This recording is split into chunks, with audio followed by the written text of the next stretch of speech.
acuerdan que al principio les comentábamos que el curso tiene como dos grandes partes, una que es un poco más abstracta, un poco más teórica, y otra que es bastante más aterrizada que la anterior, donde la experiencia uruguaya va a ser muy importante. O sea, tiene mucho más material empírico también. Entonces es como esta segunda parte. Y los tópicos de discusión también son más específicos, más centrados, digamos, más terrenales de alguna forma. Por más que las dos cosas son importantes y por más que las dos cosas siempre intentamos referir a la realidad nacional. Pero en esta segunda parte del curso va a ser como mucho más, el énfasis va a ser mucho más fuerte en ese sentido. Y el primer bloque, que son dos clases, es sobre el Estado, ¿sí? En la economía, digamos. En general, hacemos al revés y hacemos, la primera parte hablamos sobre como las cuestiones fiscales y de gasto público, y la segunda parte hablamos del Estado productor, pero este año, por razones de agenda, vamos a hacer distinto. Vamos a arrancar con las empresas públicas y el Estado como productor, para después ver otros de las funciones sociales que puede tener el Estado en una economía capitalista como la nuestra, ¿sí? Pero que también se puede constatar en otro tipo de formaciones económicas, donde el Estado ha tenido algunos roles que son similares a lo que vamos a ver hoy. Pero, pero eso es un poco el taller de hoy. Entonces, este es un tema que está interesante, me parece a mí, pensar en Uruguay, porque es un debate recurrente en Uruguay, ¿no? Como la situación de las empresas públicas en nuestro país. Y por otro lado, por razones que sería muy larga de explicar, es un tema que tiene muy poca producción académica. O sea, tenemos muy pocos trabajos que analicen, más de investigación, que analicen la situación de las empresas públicas. Por más que hay, para algunas específicas, algunas cosas con las que nos basamos para hacer esto, más datos, sí que hay un montón, información, etcétera. Pero bueno, eso es como un problema histórico que tenemos a resolver. Dicho esto, yo voy a empezar con la clase. Lo mismo de siempre. Si tienen comentarios, levantan la mano, eventualmente me, me, me pueden interrumpir. La idea de hoy es arrancar conversando para después yo exponer. Así que vamos a arrancar eso, con un ejercicio que surgió a raíz de una intervención en el primer curso. A Jorge no le voy a dejar hablar porque estaba cuando pasó esto, así que Jorge sabe la respuesta. Pero los demás que no estuvieron, que es, que es intentar hacer una pequeña debate sobre todo. Me imagino que todas y todos conocen el camping de Santa Teresa, ¿sí? ¿Lo conoce? Queda en Rocha. Si alguien no lo conoce, me avisa, porque no va a poder, se lo va a perder, pero si todo el mundo más o menos lo Yo ubica, nunca estuve en el camping, solo lo escuché nombrar. no lo escuchaste nombrar. Perfecto, está. Porque, bueno, capaz que Cata, si nunca estuvo, capaz que, igual yo creo que sin estar, si lo sabe más o menos cómo funciona, pero la gente que estuvo y capaz que sabe cómo funciona. Mi pregunta es si el camping de Santa Teresa es una empresa pública y que intente fundamentar por sí o por no. Es una pregunta que no tiene una respuesta, digamos, pero ya les adelanto, pero que si no tiene una respuesta que sea tajante eventualmente, pero ¿qué les parece a ustedes? Si el camping de Santa Teresa es una empresa pública o no. Si alguien les pregunta, ¿ustedes qué dirían? No se Yo peguen. diría que es pública porque pertenece al Estado. Lo que no tengo claro es si los servicios que brindan son tercerizados o no, que en general el Estado ha estado tercerizando muchos servicios, ¿no? Sí. Entonces, ahí la verdad que hace siglos que no voy debe ser más de 20 años que no voy por ahí. Entonces diría que sí, es público, digo, pertenece al Estado, es un espacio público donde se brindan determinados servicios, lo que no sé si están tercerizados o no los servicios que se brindan dentro del Bien. campo. ¿Otra opinión o alguien que quiera Yo, complementar? yo creo que si bien es del Ministerio de Defensa el terreno, el Sí. predio, me parece que funciona como una empresa privada, esos servicios de parques del ejército. No tengo idea bien cómo es, pero me parece que tiene algo de privado ahí. Por ejemplo, Y todo lo que es la parte de los servicios que se brindan a partir de la capatacía, el alquiler de los predios, todo eso, creo que las cabañas incluso que hay de los militares, no sé cómo es que funciona, pero lo que es el servicio de camping me parece que es dentro del ejército algo como una empresa medio privada, no, tengo mis Bien, dudas al respecto, pero no bien. lo veo muy público. Bien, ¿alguien que tenga alguna otra opinión o que quiera compartir o que sepa, que conozca el camping? ¿Qué te Justo voy parece? a ir este fin de semana al camping de San, parece mentira, pero voy a ir. Pero las cabañas se reservan por un allegado que fue militar. O sea, las cabañas de los militares son de los militares o en beneficio de ellos. Eso es lo que yo tengo entendido. Cecilia dice que la gestión de los militares. Sí, eso es bastante verdad. Es así. Yo fui Pero, hace muchos años, la verdad que no recuerdo porque casi que era estudiante cuando fui, como que no me fijé mucho, no me interesaba. Después he ido a pasear por el día, pero las casas de los militares conozco gente de acá, que eran compañeros del liceo que ahora van con su familia, pero solo son militares y van, usufructúan esas cabañas, incluso todos las mismas fechas ya las tienen reservadas, ya, pero ellos solos, no sé. Sí, pero si un privado quiere ir, particular, digamos, no podés reservar esas cabañas que son de los militares. Me Supongo que parece que podés ir al camping, el pero a las campo, cabañas no. no. Sí, sí. bien. ¿A qué voy con todo esto? Porque me interesa por un montón de cosas. Ustedes acá están discutiendo un montón de cosas que son criterios de debate típico para clasificar o no una empresa pública. Por ejemplo, primero, de quién es la propiedad. Entonces, casi que una condición es que la propiedad sea del Estado, eventualmente, o del municipio o de una institución colectiva que se entienda que es pública, ¿no? Entonces, efectivamente, pertenece al Ministerio de Defensa y el Ministerio de Defensa es parte del Estado, ende, uno podría decir con esa definición, es estatal. Después alguno dice, bueno, pero algunos servicios, puede ser el de las cabañas, tiene como una población focal que es la que la puede usar y otra que no. Pongámosle que, yo no sé si eso es así, pero pongámosle que sea así, eso no quita que perfectamente pueda ser eh, una empresa estatal. ¿Por qué? Porque las empresas estatales, que otras que conocemos, yo que sé, nadie dice, a nadie le cabe duda que, no sé, que la UTE es una empresa pública. Bueno, la UTE puede tener algún tipo de servicios que son focalizados en determinados sectores, y no tiene nada de malo ni le quita eso. También surgió por acá que hay servicios que pueden estar privatizados o tercerizados, ¿no? Actores privados, en el caso del camping. Eso también es cierto. Pero perfectamente eso también puede pasarle a una empresa pública de las más convencionales como conocemos hoy. Yo qué sé, los conflictos con los guardahilos en un momento en Antel era porque eran servicios tercerizados. Los problemas con las telecomunicaciones y los conflictos en la UTE porque había un sector que se tercerizó y otro que está estatal y otro que se quiere, ¿no? Y hay parte de lo que sería la comercialización en esa empresa que se tercerizó toda, pero nadie por eso va a decir que la UTE no es una empresa pública. ¿Por qué les pongo estos ejemplos?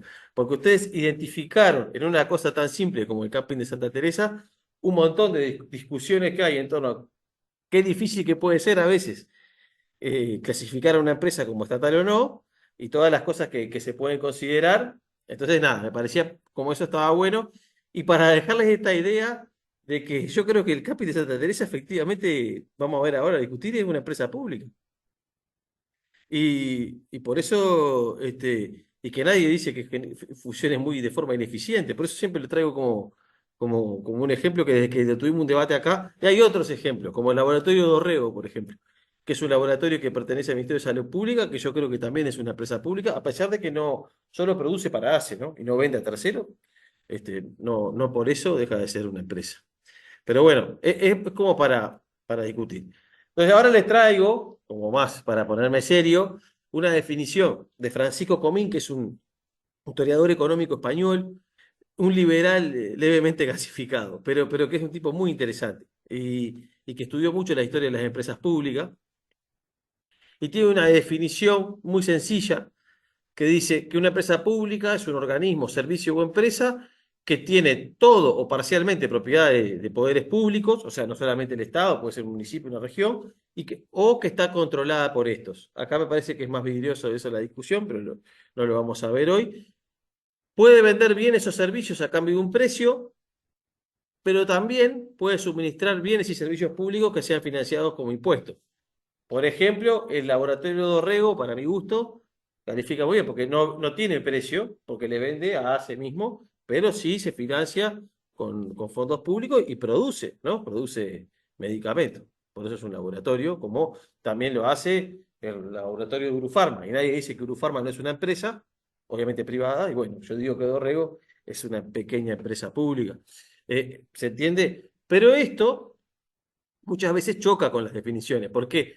Porque si ustedes salen por la calle a decir, defendamos las empresas públicas, aguante el camping de Santa Teresa, van a decir, "Pa, están todos medio locos". O sea, ¿Y por qué no se imaginan eso? Bueno, porque eso después está mediado por un montón de cuestiones que son más históricas e institucionales. Voy a poner un ejemplo para que quede claro. El caso de Uruguay, ¿sí? Esta definición más genérica de Francisco Comín, que dice que son total o parcialmente propiedad de los poderes públicos, etcétera, y que venden bienes o servicios. En Uruguay hay un conjunto de normativas más específicas de la Constitución, que tiene que ver con los artículos 221 y 222, que definen los entes autónomos y los servicios descentralizados. Es ese pequeño capítulo de la Constitución que habla de los entes industriales y comerciales del Estado, Una donde un pregunta. poco, perdón, ahora ya te dejo. Eso es lo que en Uruguay se definió y que está en la Carta Magna como que son empresas públicas. ¿Me explico esto? Entonces, cuando vemos en la discusión pública en Uruguay o que vemos normativa que afecta a las empresas públicas, se está un poco refiriendo a esto en específico. Pero este consenso, digamos, más de carácter normativo, no quiere decir que quedan por fuera un conjunto de cosas que podríamos considerar empresas públicas. Ahora sí, Cata, perdón que te corté. No está bien. ¿Cuándo se hicieron esos artículos? ¿En qué año? Bueno, yo creo que los de entes industriales y comerciales del Estado aparecen en la Constitución, me parece que aparecen en la Constitución del 34. 34. No, del 30 y, perdón, no, está la del 17 y Sí, hay la unos del arreglos 34, posteriores. la de Terra. Pero hay una Constitución en esa época no. Sí, ¿Sí? ¿Está bien? Sí, la creo que es del en esa. Senado de medio y medio. Es ahí. Es ahí. Está bien, dije bien. Ahí va, Gracias, no sé quién me ayudó, pero gracias. Sí, sí, es ahí, está bien. Sí. ahí va. No Bueno, me termo. en la clase pasada me equivoqué de nombre de un autor. Dije Noam Chomsky y quería decir Naomi Klein. Nada que ver, mi mente viajó. Sí, Y hoy vi de nuevo su discurso como una charla sobre su doctrina del shock. En realidad no es su doctrina del shock, sino que habla. Y bueno, es mucha historia y por primera vez escuché conscientemente ¿cómo eran los hombres de Chicago? Bueno, sí. y el economista ese y toda esa Friedman. cosa de traer el capitalismo y hacer una doctrina de shock, la dictadura y todo eso.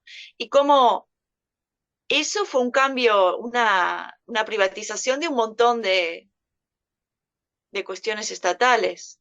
Sí, totalmente. Leíste Y muy esto bien. ha permeado toda la economía mundialmente. Sí, sí, está la película, hay un documental de la doctrina del shock, aparte del libro de Naomi Klein, y ella arranca con eso, y es una idea que es de Friedman. Milton Friedman fue un economista de Chicago. Ahora, mira, lo que vamos a hacer es, yo voy a seguir un poquito y voy a volver sobre eso cuando hable de los 70 y los 90, porque es tal cual, así como lo decís, Cata, y me parece que para quienes no conocen a la autora y al documental, es súper, súper útil para discutir estas cosas. Volvemos y después volvemos más tarde. Prometo ir a lo de Cata, que me parece que es súper útil. Entonces, lo que le decía, en Uruguay, lo que se entiende por empresas públicas, acá les dejé el listado, son AFE, Puerto, la ANP, ANCAP, ya voy a ir, Antel, el Correo, que no me salía, la Agencia Nacional de Vivienda, el Banco Central, el BHU, el BPS, el Banco de la República, el Banco Seguro del Estado, Instituto Nacional de Colonización, OCE y UTE, creo que no me olvido ninguna, son 14, ¿sí? Pero eso es lo que se entiende por empresa pública y las normativas específicas que refieren a las empresas públicas están haciendo referencia a este conjunto de empresas. Por eso les decía, tenemos como definiciones generales y después tenemos como marcos normativos específicos en cada lugar. Lo primero que yo iba a hacer antes, esto lo hacía al final de la clase hoy decidí, espero que no haya sido un error, hacerlo al principio, es discutir con ustedes lo que yo entiendo que son los fundamentos a favor de las empresas públicas. Me parece que justo aparte, cuando hay elecciones, siempre están siempre están todo el tiempo en tensión y en debate, y está bueno cuando nutrirnos de argumentos para poder defenderlas. Entonces eso me parece súper relevante. Entonces yo quería decirle por lo menos una sistematización muy chiquitita que hemos ido construyendo de nuestro trabajo en comuna de fundamentos a favor de las empresas. El primero, que puede sonar medio, no sé si iluso, pero me parece súper relevante, es que está bueno que una sociedad pueda definir espacios de no lucro. Capaz que uno lo decía hace un tiempo atrás y no generaba nada, pero ahora que está mi ley y que te dicen, por ejemplo en Argentina, que te dice que está bien si una persona quiere que se pueda vender un riñón, ¿no? O prácticamente comercializar niños, entonces está bueno que podamos definir una sociedad que diga, no, esto me parece un horror, ¿no? Socialmente, yo sé que capaz que con esto se puede hacer plata, pero nos parece un horror. No queremos hacer plata con determinadas cosas. Tiene que haber espacios de la vida social que no habiliten que alguien pueda sacar un rédito económico. ¿Se entiende esto? Eso es como discusión social. Y hay muchos argumentos, y muchas veces, no en el caso uruguayo, sino más general, la creación de empresas públicas tiene también que ver con esto. ¿Tá? Entonces, usar en este caso empresas que van a ser creadoras de espacio para desmercantilizar, ¿no? Determinados bienes y servicios y ayudar a generar bienestar en la sociedad, es como un argumento posible. Es decir, sobre determinadas cosas nosotros con el agua no queremos hacer plata, queremos garantizar la vida, por poner un ejemplo. Con el acceso a la energía no queremos hacer plata, queremos garantizar que haya la energía es fundamental para la reproducción de la vida y la energía es fundamental para la producción, no, para la producción económica, productiva, entonces pero no queremos que eso sirva para hacer dinero. ¿Se entiende? Eso, específico. Otras cosas capaz que sí. Y bueno, eso cada sociedad logrará sus arreglos. Y esto es súper importante, porque estas cosas no son neutrales, ni en términos de clase, ni en términos de género. Yo siempre van a ver que en esta clase me voy a basar mucho en cuestiones sobre las empresas públicas, más que nada sobre el sector eléctrico, porque es el que yo más conozco, ¿verdad? Porque hice mi trabajo de tesis lo hice sobre la electrificación en Uruguay. Entonces, pero por ejemplo, cuando se crea la usina eléctrica del Estado, que hoy es la UTE, entre 1900, un proceso que arranca mucho antes, que arranca en 1906, pero la creación en sí entra al Parlamento en 1911 y se termina de crear en 1912, se pone en funcionamiento la usina eléctrica del Estado. Si ustedes miran, una de las cosas que tiene como clave es garantizar un servicio universal, ¿no? Con comodidad e higiene, ¿no? El servicio de electrificación, así dice textual, ¿sí? Y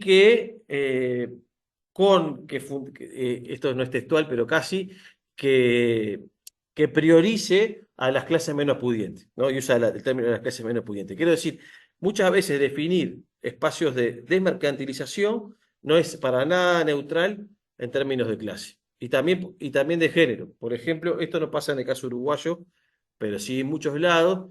El no tener accesos universales a los energéticos, ¿no? Más a nivel doméstico, puede ser supergas o gas o el gas, el gas de cañería o la electrificación, implica que para cocinar y calefaccionarse hay que ir, no sé, a recorrer, por ejemplo, a montear para sacar leña, ¿no? Que es otro tipo de combustible, ¿no? Eso, en el caso uruguayo particular, justo no es así, pero en la inmensa mayoría del mundo, y basta, esto pasa mucho, un poco en Centroamérica y mucho en África, eso es un trabajo que recae sobre mujeres y niños.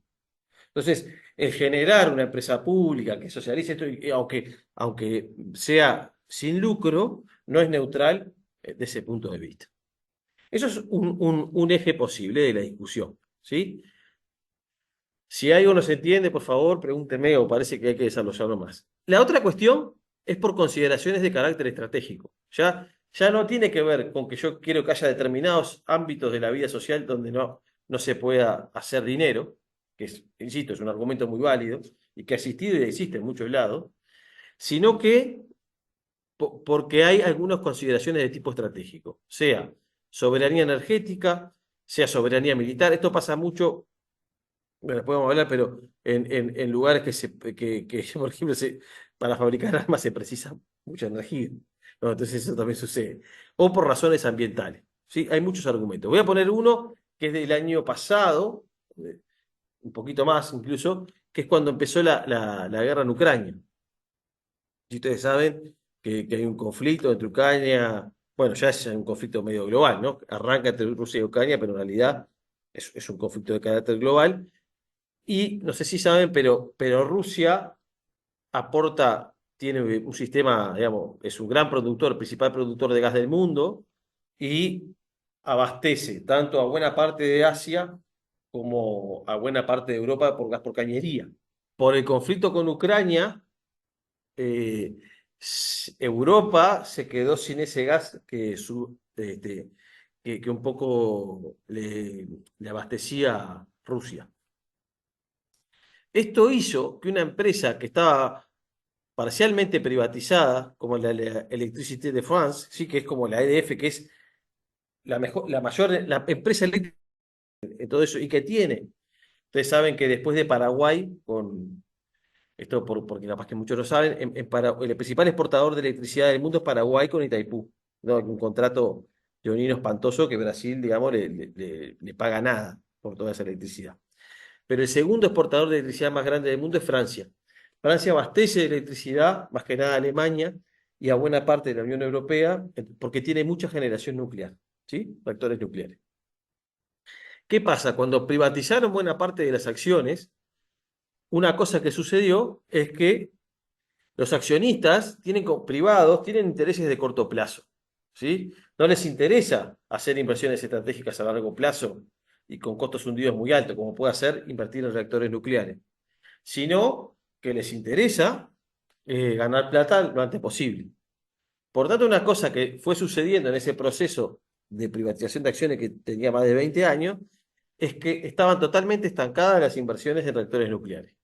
¿Qué pasa? Cuando se queda sin el gas, sin el gas ruso y con una necesidad de cumplir el abastecimiento energético de alguna forma, la Unión Europea, Macron, que es un liberal, que no es un tipo de izquierda, que no es necesariamente un grande, a priori defensor de las empresas públicas, dijo, necesitaba poder invertir en reactores nucleares para no depender de Rusia, y ¿qué hizo? Estatizó las acciones privadas que tenía EDF. Esto pasó, nada, hace poquito más de un año y medio más o menos. Entonces, eso no es un tema de que no quería que haya lucro en el negocio eléctrico, sino que es una consideración estratégica, y hasta un poco militar y un poco de soberanía energética. ¿Se entiende esto? Pero esto es otro argumento, y se me ocurren miles, ¿sí? Que se pueden usar para hacer. Por ejemplo, uno podría decir, hay inversiones que hizo ANCAP para mejorar lo que contamina digamos, la nafta, ¿sí? Por ejemplo, desulfurizarla, que es una consideración ambiental de carácter más estratégico, y que eso, si no hubiera hecho una empresa pública y no tuviéramos una refinería nosotros acá, hubiera sido imposible. ¿Me explico? Por poner un ejemplo que también podría ser otro tipo de consideración estratégica para no irnos hasta Francia, pero y digo, ahí mire más, se me ocurrieron esas dos. Pero eso como para tener en cuenta. Entonces, este es otro gran argumento a favor de empresas públicas. O sea, si yo puedo producir determinados bienes y servicios, tengo un mayor control sobre cómo se producen, cuánto pueden contaminar o no, cuánto me puedo abastecer de ellos o no, etc.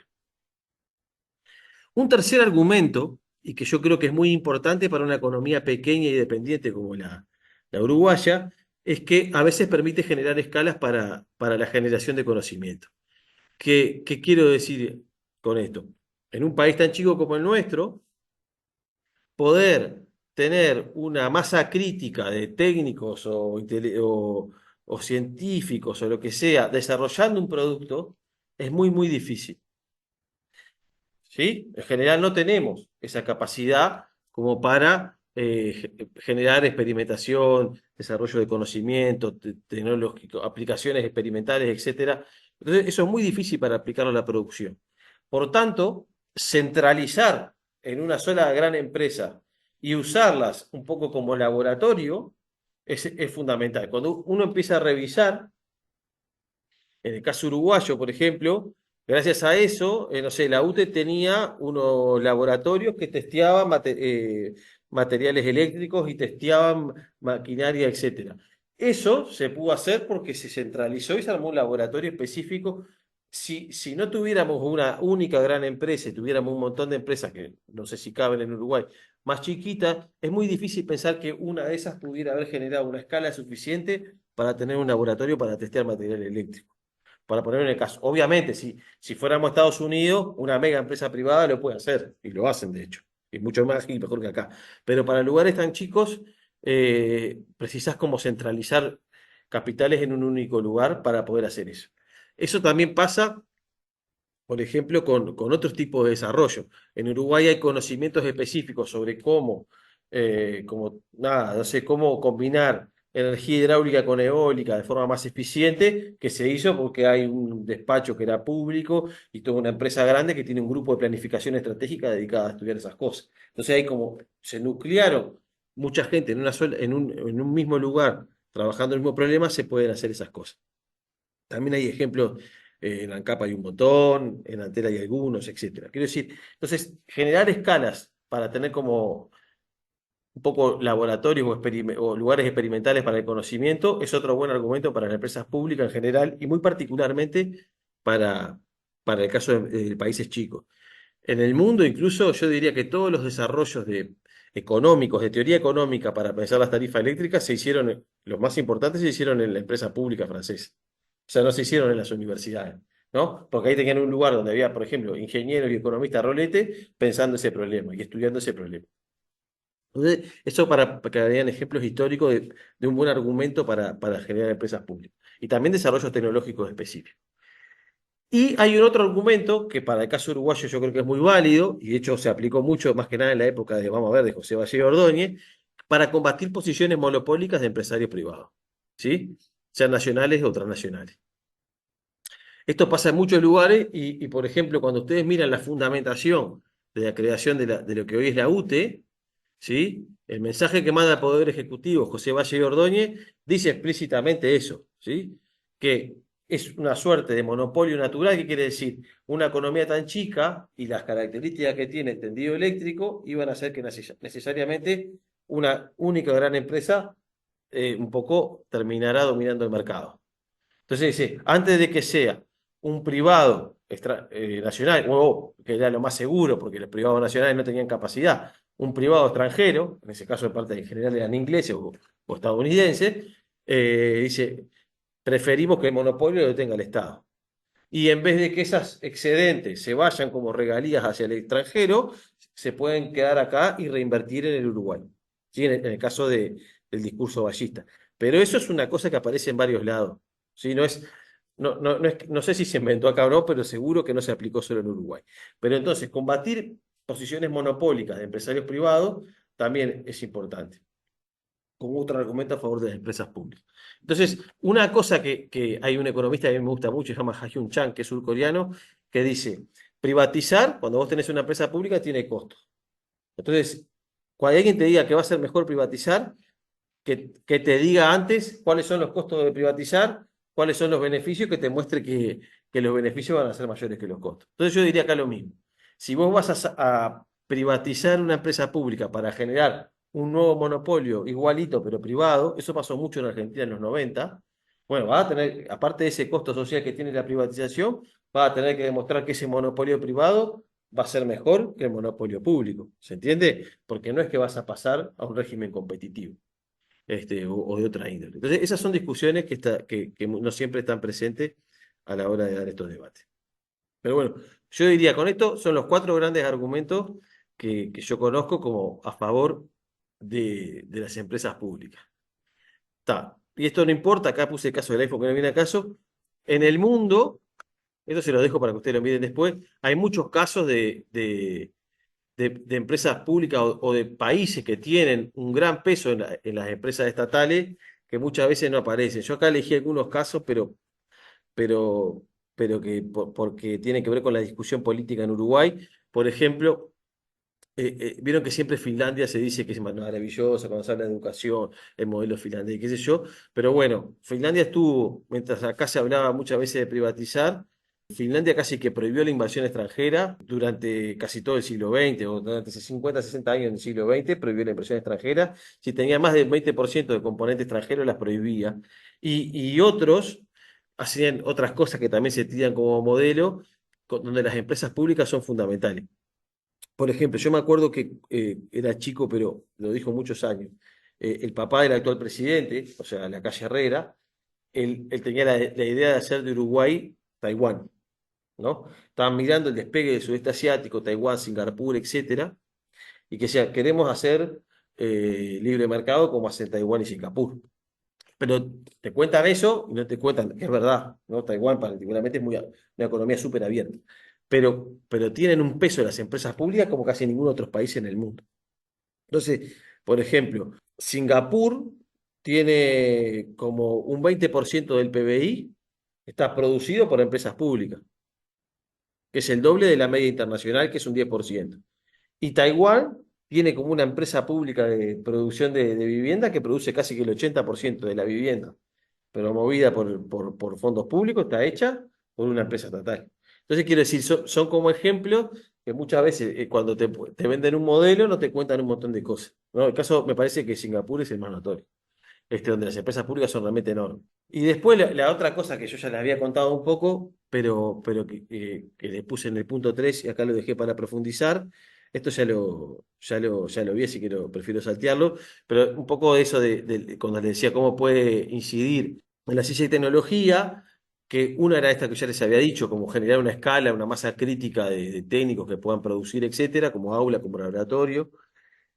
También porque al tener un respaldo económico grande, las empresas públicas pueden y deben asumir riesgos. A mí me molesta mucho, creo que más desde perspectiva de izquierda, cuando una empresa pública eventualmente puede fallar, obviamente que uno no quiere que falle en alguna inversión o experimentación, pero sí que tiene derecho a hacerlo, porque si no lo hace, tampoco nunca va a ganar.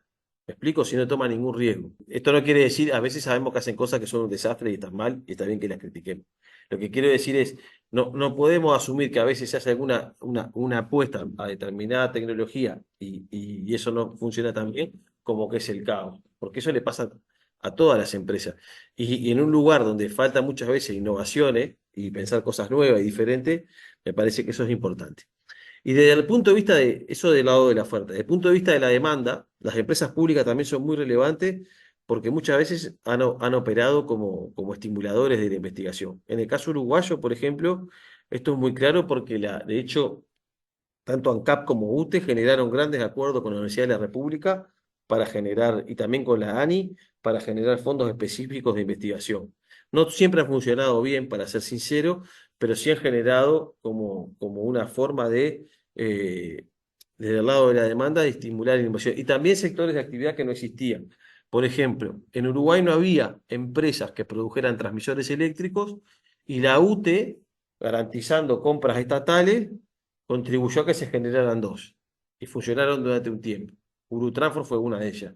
Lamentablemente, la experiencia de Urutransport terminó mal y esa empresa hoy desapareció, por aparte era una cooperativa, pero bueno, había sido una apuesta que gracias a la inducción de la UTE se generó una cooperativa que producía transformadores. Hoy perdimos esa capacidad de producción y de conocimiento. Lamentablemente se falló, pero sí que la apuesta logró materializarse y logró andar. Entonces me parece que ahí hay aprendizaje. Entonces yo creo que las empresas públicas también pueden generar eso. Y lo otro es que también pueden regular actividades y servir para mejorar algunas prácticas, pero eso lo vamos a dejar para después. Entonces, nada, yo quería arrancar por eso, que capaz que es medio un poco mucho o en batata, pero decir, bueno, hay una serie de argumentos, creo yo, bastante sólidos y consistentes para pensar que está bueno que defendamos la existencia de empresas públicas. Eso es lo primero. Dicho esto, vamos a bajar a tierra el caso uruguayo. Si saben mucho de esto y sienten que estoy repitiendo mucho, me avisan y yo voy un poco más rápido y si hay cosas que no conocen, puedo profundizar un poco más. Pero yo acá me baso básicamente en dos trabajos, pero uno que es del año 75 de Horvath y Israel Bonsever. Israel Bonsever fue decano de la Facultad de Economía, es uno de los primeros grandes economistas de nuestro país. Y tiene un estudio para la CEPAL que hace una pequeña análisis histórico de las empresas públicas. Yo un poco lo tomé de ahí y le agregué algunas otras cosas de trabajo más reciente. Pero digamos que podríamos decir, si bien las empresas públicas, algunas, más que nada las financieras son anteriores, ¿no? Como puede ser el caso del Banco República, que creo que es de 1896, si no me olvido, pero ahora vamos a ver un poco, son anteriores, ellos definen entre, digamos, fines o principios del siglo XX. Hasta 1930 es un momento de creación y rápida expansión. Esto es importante porque las empresas públicas en Uruguay, o las empresas públicas modernas, digamos, por decirlo de otra manera, en Uruguay, tienen una creación bastante temprana. De hecho, no solamente en América Latina, sino que yo diría en Europa, la creación de empresas estatales es más bien un fenómeno de la segunda posguerra, o sea, después de la Segunda Guerra Mundial.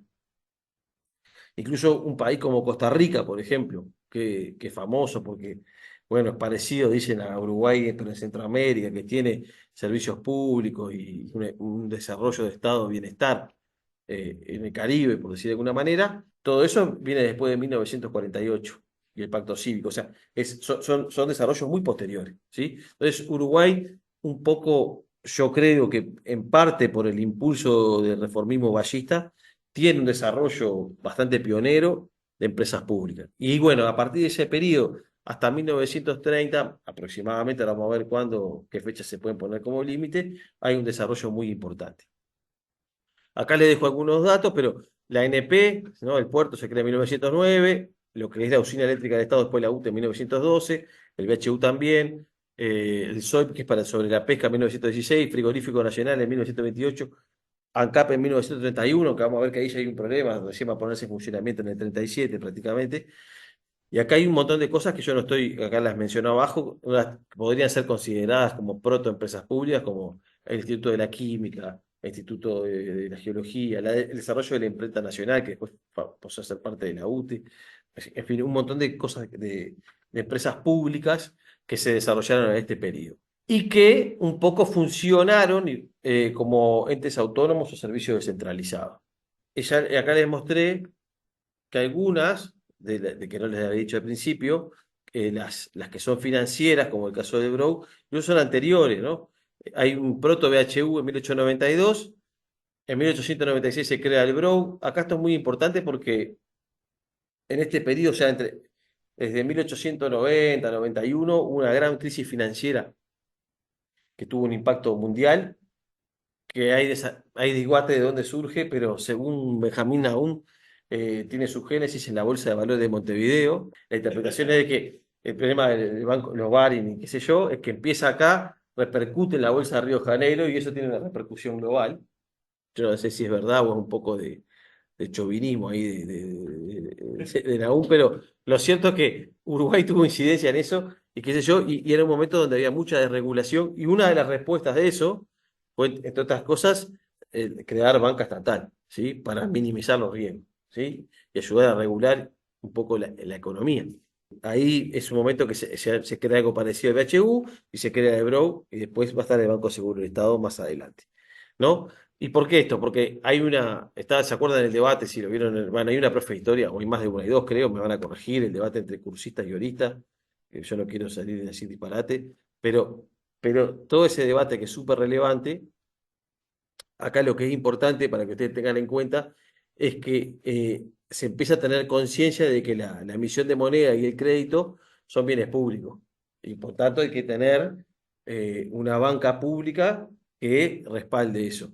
Y que el BROW, en ese sentido, en Uruguay, operó, aparte de banca de desarrollo, como banco central, digamos, ¿no? como emisor y regulador de la moneda, hasta que muy tardíamente se crea un Banco Central en Uruguay con la Constitución del 67. Perdón, del 66, que se instrumenta en el 67. ¿Sí? Entonces, eso es un poco el caso uruguayo. Pero todo viene de ahí, o sea, de fines del siglo XIX hasta más o menos la década del 30 del siglo XX, un momento de gran impulso de las empresas públicas. Pero acá después vamos a ver que hay como muchos grises y bemoles. Yo voy a adelantarme un poco para que vean la historia, porque me parece que hay cosas que está bueno discutir. Cuando vemos las historias de las creaciones, hay eso, el BHU que se reforma, el Banco de Seguro, la UTE, la NP, un poco todos surgen durante la época del reformismo ballista. ¿Sí? En algunos casos se estatiza total o parcialmente servicios privados, en la mayoría ya había algún desarrollo, pero era muy incipiente. Y en otros casi que la creación es, digamos, toda a nuevo por parte del Estado. Entonces, cuando uno mira una perspectiva más de largo plazo, tecnologías que no están maduras y que se estatizan temprano en un proceso de reforma más profundo como el del vallismo, le dan una impronta a esas empresas públicas que es muy distinta de lo que va a pasar con otras que ya tienen diferentes orígenes históricos. Entonces, para mí hay un caso que es clarísimo, que es el de la UTE, que es como una parte del corazón de Reforma Ballista, donde casi toda la innovación tecnológica la va a hacer la propia empresa pública, donde el desarrollo de la empresa va a explicar, no solamente, digamos, va a terminar de estatizar las poquitas cosas que había de generadores privados en el interior del país, sino que va a empezar a invertir, a generar un sistema nacional integrado en términos eléctricos, va a empezar a haber innovaciones, va a producir electrodomésticos, va a hacer un montón de cosas en un impulso reformista muy grande. Ya otra cosa va a ser ANCAP. ANCAP ya va a estar en un contexto donde políticamente Vallismo está ya recontra deteriorado, digamos, ¿no? Las posibilidades de creación de una empresa pública van a ser muy distintas. De hecho, ANCAP termina siendo un arreglo que eran 5 proyectos de empresas públicas distintos que lo terminan metiendo en uno para que pueda salir. Por eso era alcoholes, Portland, ¿no? Petróleo, ¿se entiende esto? El combustible, digamos, o sea, termina siendo una mezcla de un montón de cosas. ¿Sí? Ahí se da el pacto de coparticipación, ¿no? Hay todos unos arreglos, ¿no? Que Herrera le llamó el pacto de Chinchulí, tiene que ver también con la creación de ANCAP, es decir, el pacto de coparticipación política en las empresas públicas. O sea, hay un montón de cosas que hacen a la creación de ANCAP que ya son mucho más vidriosas, y encima cuando va a hacer la operación, cuando no logra ponerse en operación del todo, que aparece la ley Baltar que le quita el monopolio en la distribución de los combustibles en el 36. Entonces, ya digo esto porque cuando piensen, en general, escuchamos poco quilombos de la UTE. Quiero decir, para mí la UTE es una empresa de las que funciona mejor, estas cosas porque surgió mejor, nació mejor y se desarrolló mejor. Eso es lo que quiero decir. Cap surgió conflictiva. Esto me parece importante. Y le pongo otro ejemplo que pueden ser AFE o OCE, que ya uno decían, es compra de ferrocarriles viejos, tienen, la estatización es muy, muy posterior. ¿No? Ya estamos hablando de fenómenos de posguerra, 48 y 52. ¿Sí? En el caso de la OCE, un poco todos sabemos lo que surgió de la toma de agua, que hay problemas en aguas corrientes, que podría ser en otro lado. ¿Se acuerdan cuando hubo casi 4 meses sin agua potable en Montevideo y zonas aledañas? Eso se sabe desde que se estatizó la OCE o antes. ¿Sí? Hay un libro que se llama La sensibilidad del agua, que es de Danilo Ríos. Se apellida Ríos y estudia el agua, es como buenísimo. Pero está mandado, era su mandato de nacimiento. Ese problema de la toma en aguas corrientes ya se sabía desde que se crea. Lo que pasa es que ahí eso se creó con una empresa privada británica, donde ahí era más rentable tomar agua de ahí, pero no era lo socialmente mejor, era lo más rentable para la empresa privada. Y después que ya tenés todo el sistema montado desde ese lugar, modificarlo radicalmente implica una inversión nueva muy grande. ¿Se entiende? Entonces, cuando se estatiza, se compra ese modelo y ese problema, digamos. ¿No? Entonces, ahí los orígenes de las empresas también son muy importantes para entender su desempeño posterior. No todo lo que dice solo. UTE está pagando energía cara desde mi punto de vista. Sí, sí, puede ser. Después lo vamos a discutir un poco eso sobre el final de la clase si nos da el tiempo. Mi idea es hablar específicamente de la UTE, sobre todas estas cosas que está bueno el aporte de Cecilia. Para si nos da el tiempo, prometo que vamos a hablar sobre el caso específico de la UTE. Pero yo lo que quería, estoy de acuerdo con todo lo que Villa solo, lo que quiero decir es, hay algunas cosas que un poco la historia larga nos ayuda a entender. ¿Tá? Pero eso, hay distintos momentos de estatización, hay uno que viene con ese reformismo, ballista de principio del siglo XX, que más o menos va hasta los 30. En los 30 pasa otra cosa, que además es que, les decía, la Constitución cambia, aumenta las exigencias para declarar, tiene que haber mayorías especiales para declarar entes autónomos o servicios descentralizados. Esto que hace que ya crear una empresa pública, que en parte es razonable, ¿no? En parte yo creo que es razonable, no sea tan fácil. Quiero decir, uno precisa unas mayorías especiales en el Parlamento para poder crear una empresa pública y que se considere como tal servicio autónomo, ente autónomo o servicio descentralizado. No así, y hay un historiador muy bueno, se llama Raúl Jacob, que dice, eso también generó un camino lateral. Hay un montón de empresitas públicas que se crearon que sin esas mayorías especiales. Pero claro, ninguno las considera empresas públicas, como puede ser el camping de Santa Teresa que hablábamos hoy, o el laboratorio de Orrego, que es una empresa pública, pero que no, es chiquita y no funciona, aparte como no está reconocida por nuestra Carta Magna como tal, aunque yo insisto que está bien que nosotros analíticamente entendamos que es una empresa pública. Pero bueno, eso no es un autónomo y un servicio descentralizado, sino que es una dependencia del Ministerio de Salud Pública. Bien, y después acá en este cuadrito, que yo no lo vamos a ver, muestra un poco si entró en competencia o no, si se privatizó parcialmente, qué sé yo, que eso lo vamos a ver un poco más adelante. Entre los 30 y los 70, estos autores dicen, hay un momento de expansión fluctuante de las empresas públicas. Yo ya le dije que entre el 33 y el 43 no crea mucho, después hay un momento de nacionalizaciones, que es este que yo le decía de AFE, OCE, incluso Pluna. Hay todo un argumento de que se empezó a usar ahí a las empresas públicas como seguros de empleo. Por eso mucha gente cuando decía las empresas públicas son ineficientes, un poco tiene que ver con que decían se arrastra desde los 30, desde ese momento de la crisis que generó el crack de la bolsa en el 29 y su impacto en Uruguay, que fue muy grande. Las empresas públicas pasaron a ser como un seguro de desempleo, que eso contribuyó a su ineficiencia de largo plazo. Eso sí fue cierto en algún momento, hace ya 30 y pico de años que dejó de ser cierto, ¿no? Quiero decir, de hecho, podríamos discutir si no hay problema de personal hoy en muchas empresas públicas, porque tuvo periodo casi de 15 años con poco ingreso de personal y después siguen teniendo, por ejemplo, muchas plantillas envejecidas. Entonces hay un problema de necesidad de ingreso. Desde 2015 vuelve a haber recortes, quiero decir, eso puede haber sido cierto en algún momento histórico, pero este periodo que coincide con el periodo de industrialización en Uruguay, la suerte de las empresas públicas es rara, digamos, porque tienen un periodo largo donde no hay surgimiento de empresas públicas, un periodo que coincide más o menos con el neovallismo, que es de nacionalizaciones de empresas que en general pertenecían al capital extranjero y británico, además, y un periodo que va a ser.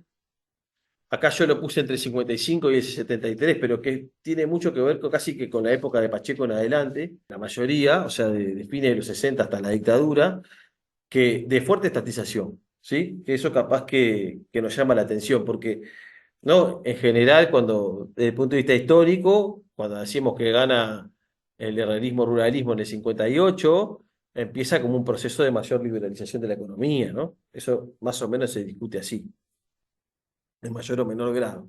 Sin embargo, es un periodo de mucha estatización de empresas públicas. Yo creo que cuando hablamos de fuentes de ineficiencia, tal vez esta sí tuvo problemas más duraderos que el ingreso de empleados públicos y empleadas públicas, porque realmente en muchos sectores se usó ante la crisis económica que empezaba a avisorarse a mediados de los 50 en Uruguay, un gran estancamiento, mucha inflación, etcétera, la estatización como una forma de resolver el problema económico.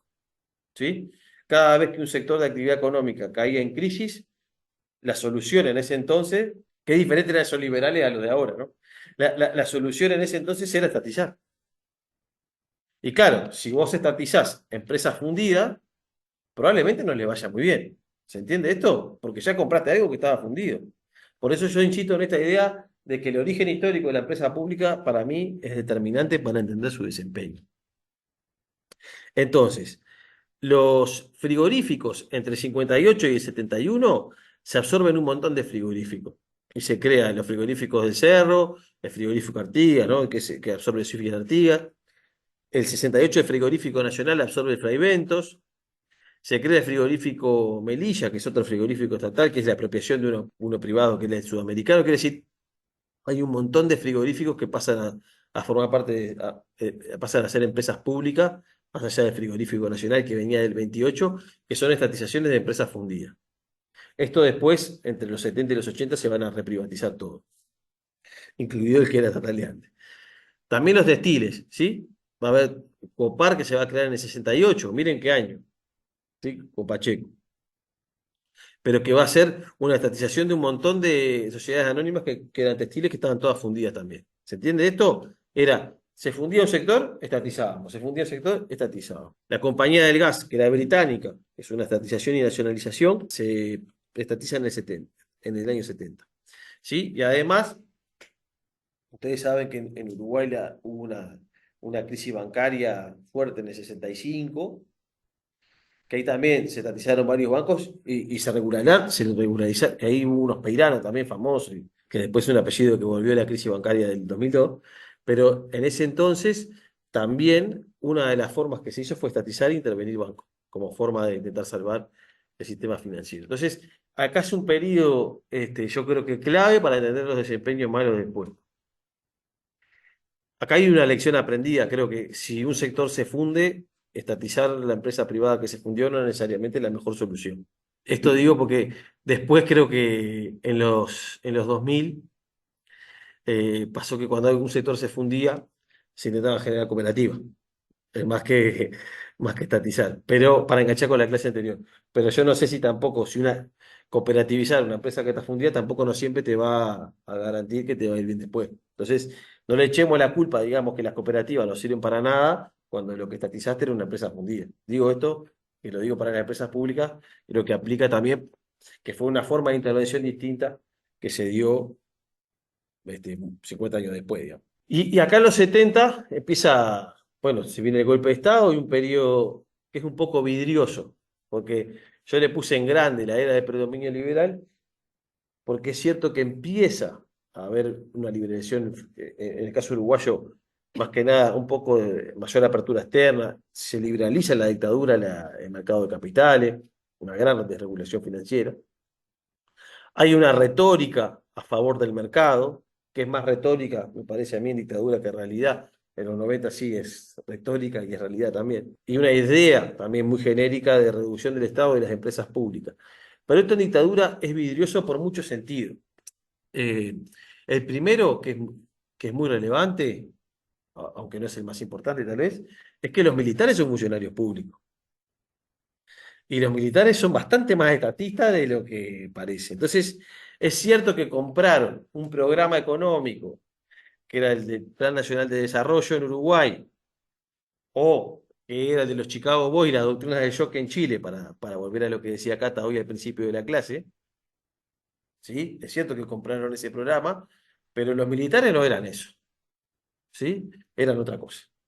Entonces digo porque la tensión en torno a las empresas públicas fue bastante grande. Después yo les voy a compartir para la clase de hoy, para que lean, un texto de Matías Rodríguez Metral que estudia eso, el problema de las empresas públicas en la dictadura, y las tensiones entre los militares y los neoliberales no son chicas, ¿sí? Por eso, porque ellos no estaban a favor de las privatizaciones, los milicos. Y esto me parece muy importante. Entonces, digamos, la narrativa general es esa, en lo concreto no. Y después eso es un problema, más de carácter ideológico y los grupos que lideraron el proceso. Y el otro problema que me parece muy relevante es económico, ¿no? La dictadura nace con casi que tienen sí, a la vuelta de la esquina un show petrolero, ¿no? Entonces, en el caso uruguayo eso implicó hacer unas señoras inversiones públicas en dos represas, ¿no? Quiero decir, para aumentar la generación hidráulica, ¿sí?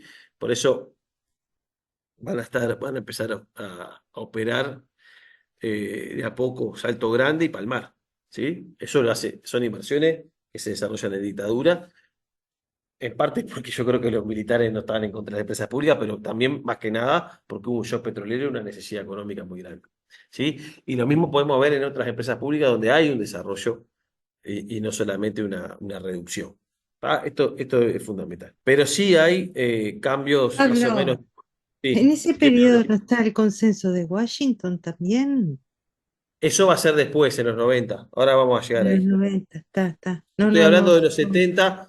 Lo que estoy sí, diciendo es, en general en la literatura asumimos, para el caso uruguayo y yo diría latinoamericano, que en los 70 empieza la era del predominio liberal, ¿sí? De la economía, está. en la política, claramente, que es un periodo de autoritarismo, ¿no? Muy fuerte, dictadura. No, cuando yo hice la maestría, algunos Sí, cursos revisamos el tema, ¿no? De las dictaduras. Y lo que veía, no sé, lo que yo llegué de las lecturas a guardar, ¿no? Comparativamente con Brasil, Argentina y Uruguay, la dictadura brasilera, digo, desde un punto de vista más estricto senso económico, ¿no? Saquemos todo el tema de violaciones de sí, derechos humanos. La dictadura brasilera fue muy nacionalista. Ellos consolidaron una serie de empresas, por ejemplo, Embrapa, que es investigación agropecuaria, la de combustible, que ahora se me fue el nombre, la famosa Petrobras. digo, sí, toda la parte de empresas de producción de aviones, digo, ellos consolidaron una serie como que consolidaron fortalezas dentro del Estado, cosa que no veíamos que pasó en Uruguay o que pasó en Uruguay prácticamente desmantelaron todo, ¿no? Y Argentina otro tanto, como que tenían unas diferencias en ese sentido de lógica. Totalmente. Yo diría que la dictadura brasilera, si bien es cierto que ya de los 70 tiene influencias, llamémosle entre comillas, neoliberales, tiene un fuerte énfasis desarrollista, más grande que ninguna otra, sin duda. Y eso, en la década de los 80 está produciendo aviones Sí. con inversión pública. Pero Sí, además, por ejemplo, otra estrategia que hizo, totalmente. viste, era toda la región, consolida las fronteras, ¿no? Vos tenías toda la región amazónica, era tierra de nadie, y los tipos estratégicamente mueven poblaciones de manera de consolidar el territorio. Acá es Brasil y no entras, ¿entendés? Hacen una serie de jugadas territoriales también y consolidan polos de desarrollo dentro del país, ¿no? Tienen otra lógica que, bueno, Uruguay, yo lo viví y sabemos lo que pasó. Digamos, tiene muchas cosas raras en ese sentido, si comparamos Argentina y Uruguay con Brasil, la dictadura. Por ejemplo, hizo una reforma universitaria que es bastante pluralista, al punto tal que vos tenías cursos de marxismo enteros en las Sí, universidades nuevas que se crearon en dictadura. Hasta había una en el Nordeste que era un refugio de casi que de sí, marxistas, de gente de ultraizquierda, digamos, en plena dictadura, que era público, explícito, se sabía, se conocía. No iban presos por eso en general, aunque por supuesto que no, hubo presos, tortura, sí, sí, asesinatos, todo lo que hubo, encarcelamiento, de todo tipo. Bueno, sí, pero por ejemplo, a nivel universitario fueron bastante más pluralistas que en otros lugares como acá, que ujú, si tenías ideas medianamente progresistas, te echaban de la facultad, sino que ibas preso, tenías que exiliarte, etcétera, ¿no? Entonces, quiero decir, fueron muy distintos en eso. Y desde el punto de vista de la política económica, también, porque sí generaron mayor peso, le dieron más peso tal vez a lo público y a la política de desarrollo en general. Mucho más intervencionista, un Estado mucho más grande, en fin, un montón de cosas que fue distinto. Sí. Yo lo que quiero decir es, en la narrativa de que es un momento de auge del neoliberalismo, una doctrina de con la idea de la doctrina del shock, qué sé yo, que es cierta y que aplica muy bien al caso chileno y creo que ayuda a entender mucho el caso argentino y uruguayo, esa narrativa general, cuando miramos el caso uruguayo concreto y nos focalizamos en las empresas públicas, también hay que relativizarlo. No tanto como en el brasilero, pero sí hay que relativizarlo. ¿Por qué? Por muchas razones. Una es que los militares son bastante más estatistas que los neoliberales, digamos. por definición, porque un militar es un funcionario público Sí. y un dirigente militar es un burócrata estatal, más o menos, digamos, armado. Esa es la diferencia con otro tipo de burócrata estatal. Por tanto, capaz que más peligroso, pero no deja de ser eso. Entonces, quiero decir eso. Y después, en algunos casos, como en el caso energético, el shock petrolero obligó a muchas inversiones públicas. Eso le pasó a Brasil, Argentina, Chile, a todo, Uruguay también. Más Uruguay que a otros, porque Uruguay no tiene petróleo. Ujú. Entonces, en el caso uruguayo fue una necesidad vital ampliar las inversiones en hidroeléctrica. Eso es como ¿De una qué cosa shock para decir. petrolero hablas, que nombraste varias veces? El shock ¿Qué petrolero es sucedió una después? cosa que, bien, está bueno, perdón, lo doy por sentado, gracias por la pregunta. En el año 73, creo que es un poco antes, se creó la OPEP, la Unión de Países Petroleros, ¿sí? Y básicamente, de un día para el otro, se multiplicó, yo no me acuerdo, primero fue por 4, después fue por mucho más, el No precio del fue un barril. disparate, fue Claro, una locura. claro, y después eso fue primero en el 73 y después en el 78. El petróleo era súper barato en el mundo, súper barato. Por tanto, los poquitos países que tienen petróleo en gran cantidad, Venezuela y los árabes y algunos más, se organizaron y dijeron, no lo vamos a vender más barato.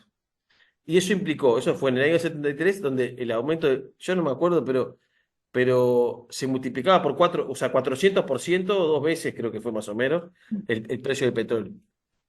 Por tanto, si vos tenías una estructura en costos intensiva en petróleo, ese costo a vos se te multiplica por 4 veces, te podrás imaginar que es un cambio grande.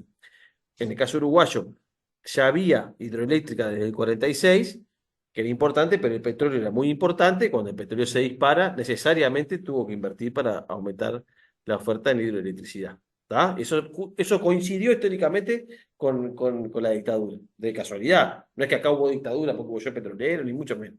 No. Coincidieron dos cosas, esos dos fenómenos disasociados. Y bueno, eso implicó que había que invertir porque si no, no hacías andar el país. La dictadura tenía un proyecto de fomentar la diversificación de exportaciones, una industrialización nueva, ahí el agro, que es energo intensivo, los top de lana, energo intensivo, la pesca, tiene algunos sectores, el procesamiento industrial de la pesca es energo intensivo, había un montón de cosas que quiso desarrollar, el arroz, ya lo dije, perdón, eso que era energo intensivo, que era fundamental que hubiera energía y por eso había que abaratarla cuando se había encarecido mucho.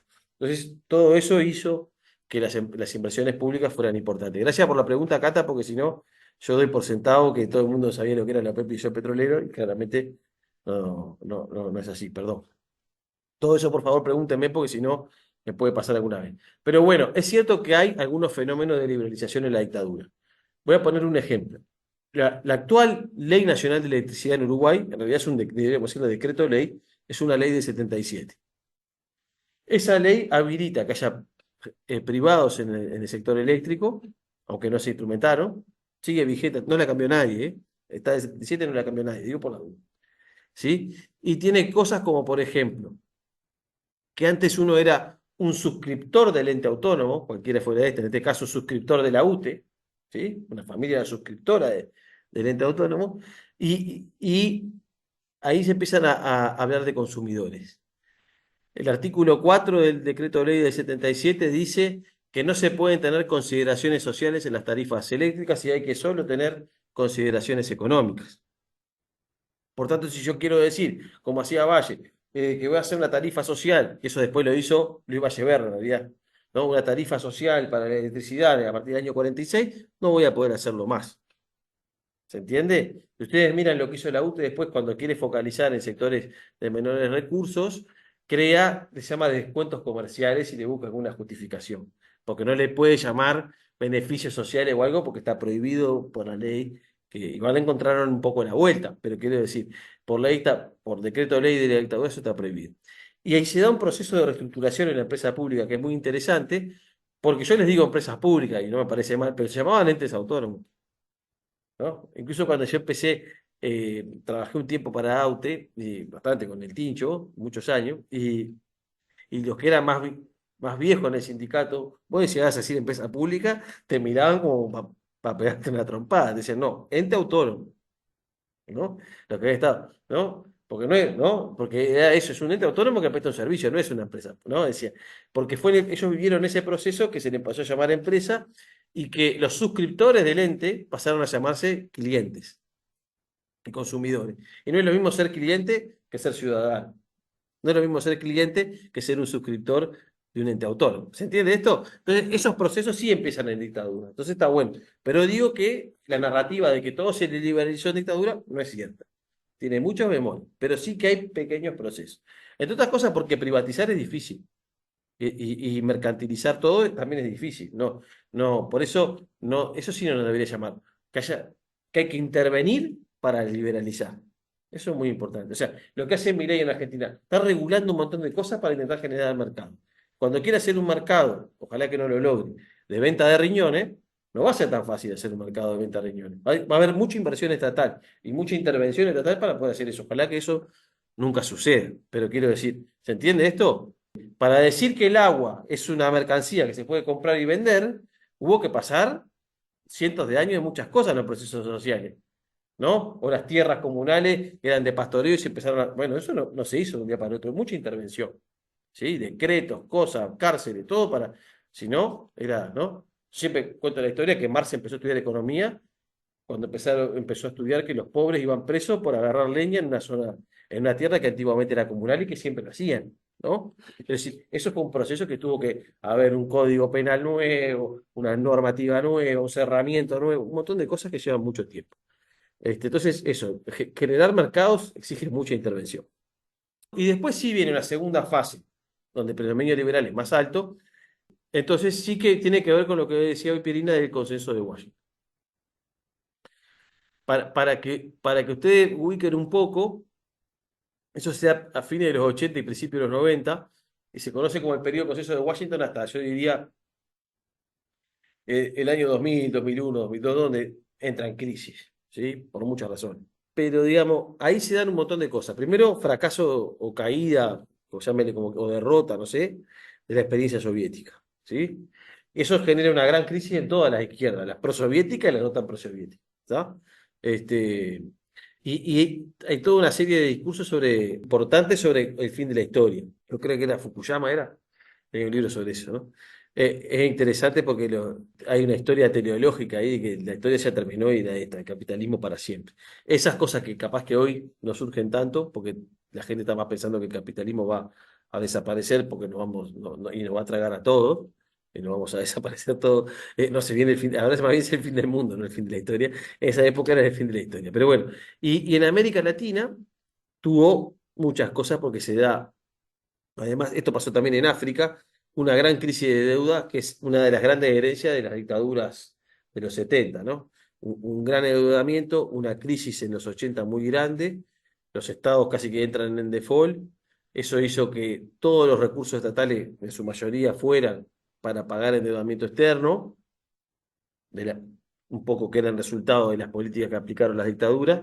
Eso digo porque va a ser importante para entender por qué se privatiza tanto después en los 90, ¿no? Vos tenés un Estado chico que recauda poco, que tiene que pagar una gran deuda y tenés empresas públicas. ¿Qué te van a decir los que les debes plata? Bueno, vendele y saca la plata de ahí, ¿no? Entonces la crisis, la herencia de ese punto de vista de la dictadura es muy grande, que deja aparte una deuda social enorme, ¿no? Porque estábamos 10, 15, 20 años pagando deuda y no gastando en políticas sociales, por ejemplo, o gastando muy poquito.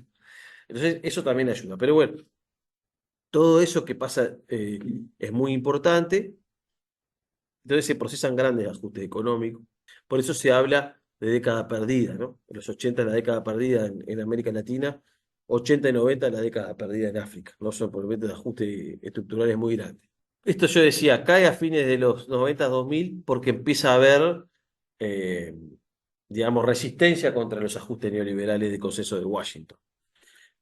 Ahora voy a contar un poquito más en detalle qué es el consenso, pero para que ustedes ubiquen, ya en el 94, cuando una de las grandes cosas, el mercado común, el NAFTA, ¿no? Que es, digamos, de los países de América del Norte se crea, ya había surgido antes, pero emerge públicamente los zapatistas, ¿no? En el 1 de enero, ¿no? O sea, el NAFTA nace con la rebelión zapatista también al mismo tiempo. Se pone en funcionamiento el mismo día el 1 de enero del 94 que la rebelión zapatista emerge, aunque todos sabemos que su comandante Marcos ya estaba hacía como 9, 10 años, con 5 más, en la selva de Chiapas, ¿no? Pero quiero decir, ya nace con cierta resistencia, ¿no? Pero van a emerger un montón, ¿no? El movimiento Sin Tierra en Brasil, que venía de antes, ahí tiene un peso importante.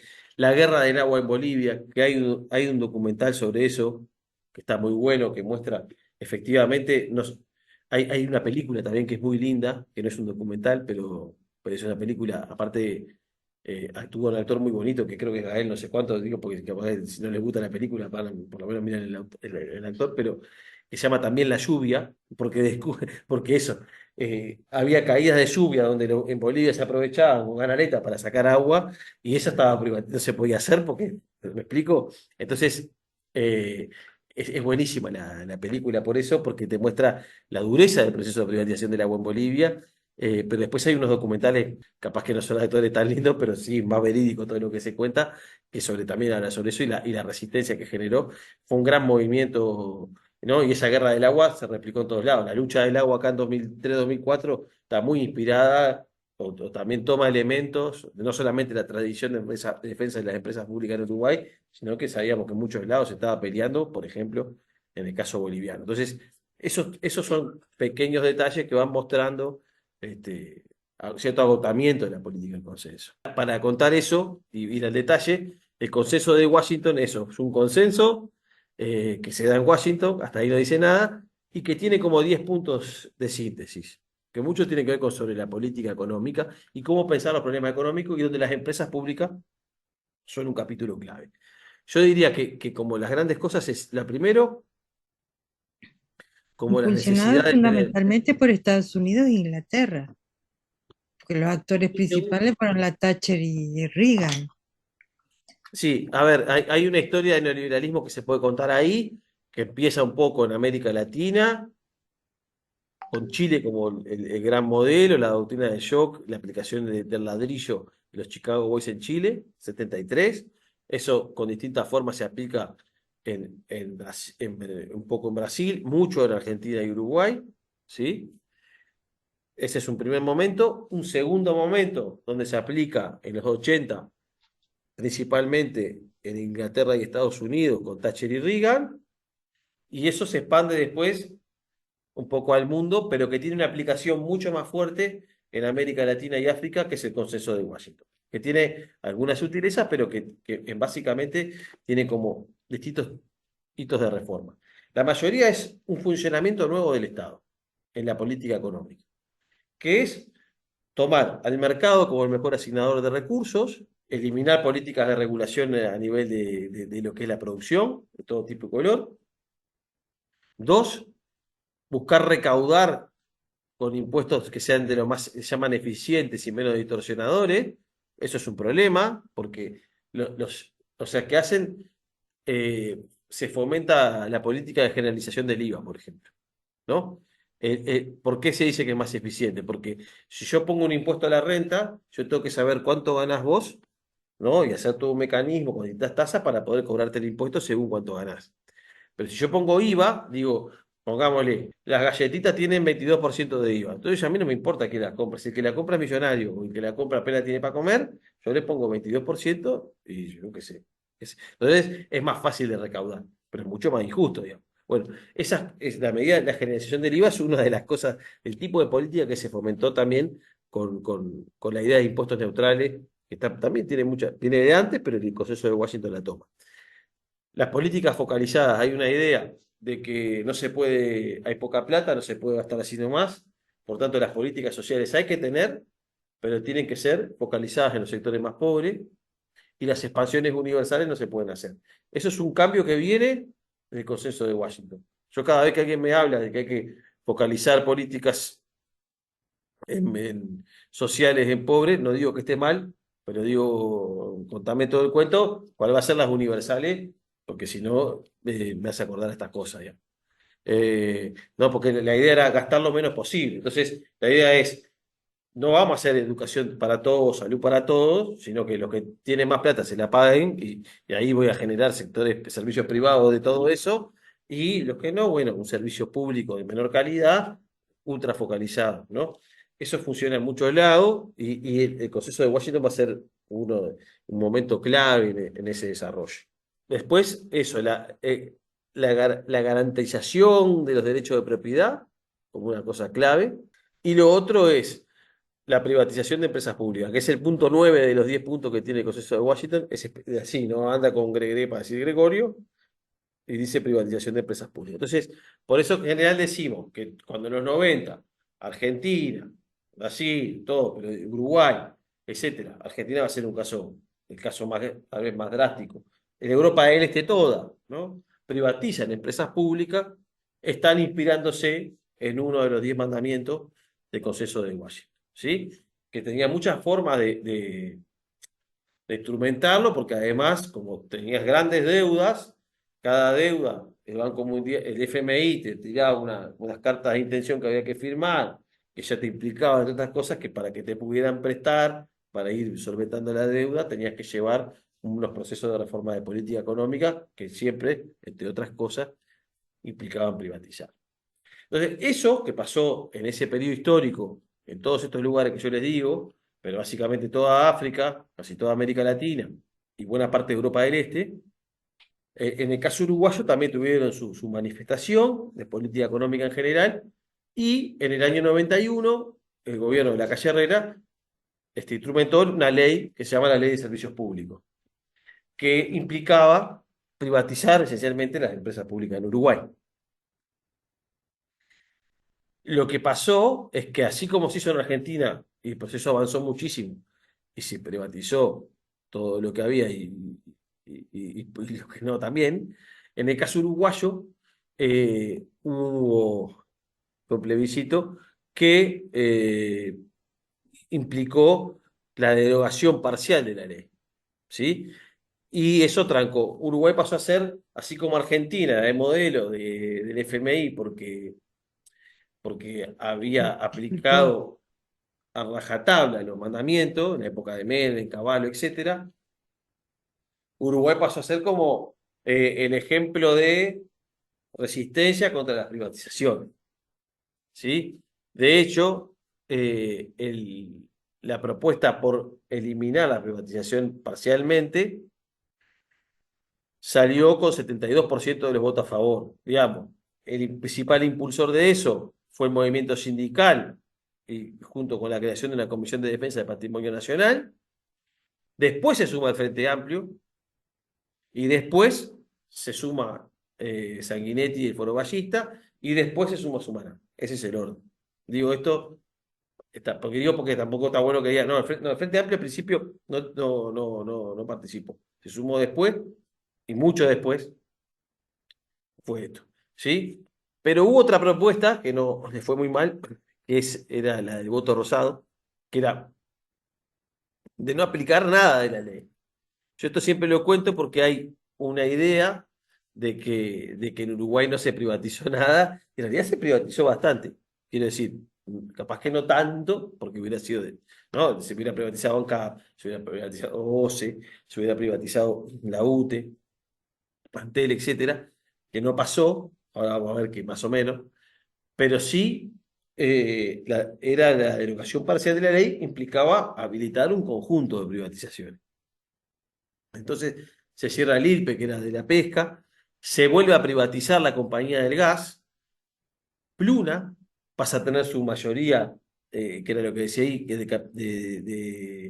de capital privado, ¿no? Yo siempre dije, toda la crisis de Pluna que hubo a partir del 2012 en adelante, que determinó el cierre de Pluna, nadie dijo que esa empresa había sido privatizada. O sea, yo siempre me molestó mucho cómo supuestamente la empresa se privatizó más de la mitad para hacerla más eficiente, y eso la llevó a una crisis que determinó su cierre, y nadie dijo, bueno, hay que revisar la privatización, ¿no? Y la única idea que surgió era hacer la cooperativa, lo cual era muy complicado, ¿o no? Una cosa que se funde, la quieren hacer cooperativa. Aparte, una cosa que tiene los diferenciales salariales, que es todo lo que más o menos estudian un movimiento cooperativo, saben que si hay un sector que tiene grandes diferenciales salariales, es muy difícil cooperativizarlo, ¿no? Porque tenés que meter en calidad de socio gente que gana como ganan los pilotos de avión, con personas que ganan 3 salarios mínimos, por decir algo, o 2, ¿no? Entonces, hacer que eso funcione bien en una cooperativa es medio caótico. Pero bueno, fue la única idea que surgió, que por suerte no, voy a decir algo horrible, por suerte no se volvió cooperativa. Yo creo que hubiera sido, ahí la culpa de la refundición de la pluna hubiera sido de las cooperativas. Pero eso pasó. ¿Tá? Las ANCAP reduce sus actividades, ahora las reduce más, y se achicaron otras empresas. Yo le puse este título, porque capaz que todos conocen la canción de la Banoa Carrero, Rambla Sur, que esa canción que dice, ¿a dónde fue a parar las barras de la bolsa? Si no, escúchenla, porque es una canción que habla de una de las privatizaciones de los 90, que es la privatización de la compañía de gas. ¿Sí? Mario Carrero es que es el que, para que no saben, es el que canta, el otro toca la guitarra, Matindo, que es la barba. Mario Carrero es sanitario y es empleado de una compañía de gas y compuso esa canción porque él estaba en el sindicato. Hubo algunos que hicieron huelga de hambre, hay grandes dirigentes conocidos, Pata Beltrán, qué sé yo, que cantan el coro de la canción esa, además que es un coro de murga, es un coro que lo canta el propio sindicato, ¿sí? De la compañía de gas, y habla de una lucha contra una privatización y todo lo que implicó en ese contexto. Es una canción muy bonita, se llama Rambla Azul. Pero lo que quiero decir es, lo uso como testimonio cultural de que efectivamente hubo privatización en los 90 y que no todas las pudimos eh, combatir. Como también digo, en el caso de aplicación de la doctrina del shock en Chile y las grandes privatizaciones, los militares chilenos nunca permitieron que se privatizara Codelco, que es una empresa que representa casi 8 puntos del PBI. Entonces, cuando uno dice, los neoliberales chilenos, está, pero las empresas públicas en PBI, si uno mira el peso del PBI que tiene en Chile, no es mucho más chico que lo que tiene Empresa Pública Uruguay, porque tiene una mega empresa estatal gigante que es la de cobre, ¿no? Que aparte ahí le sacan plata para los militares, ¿no?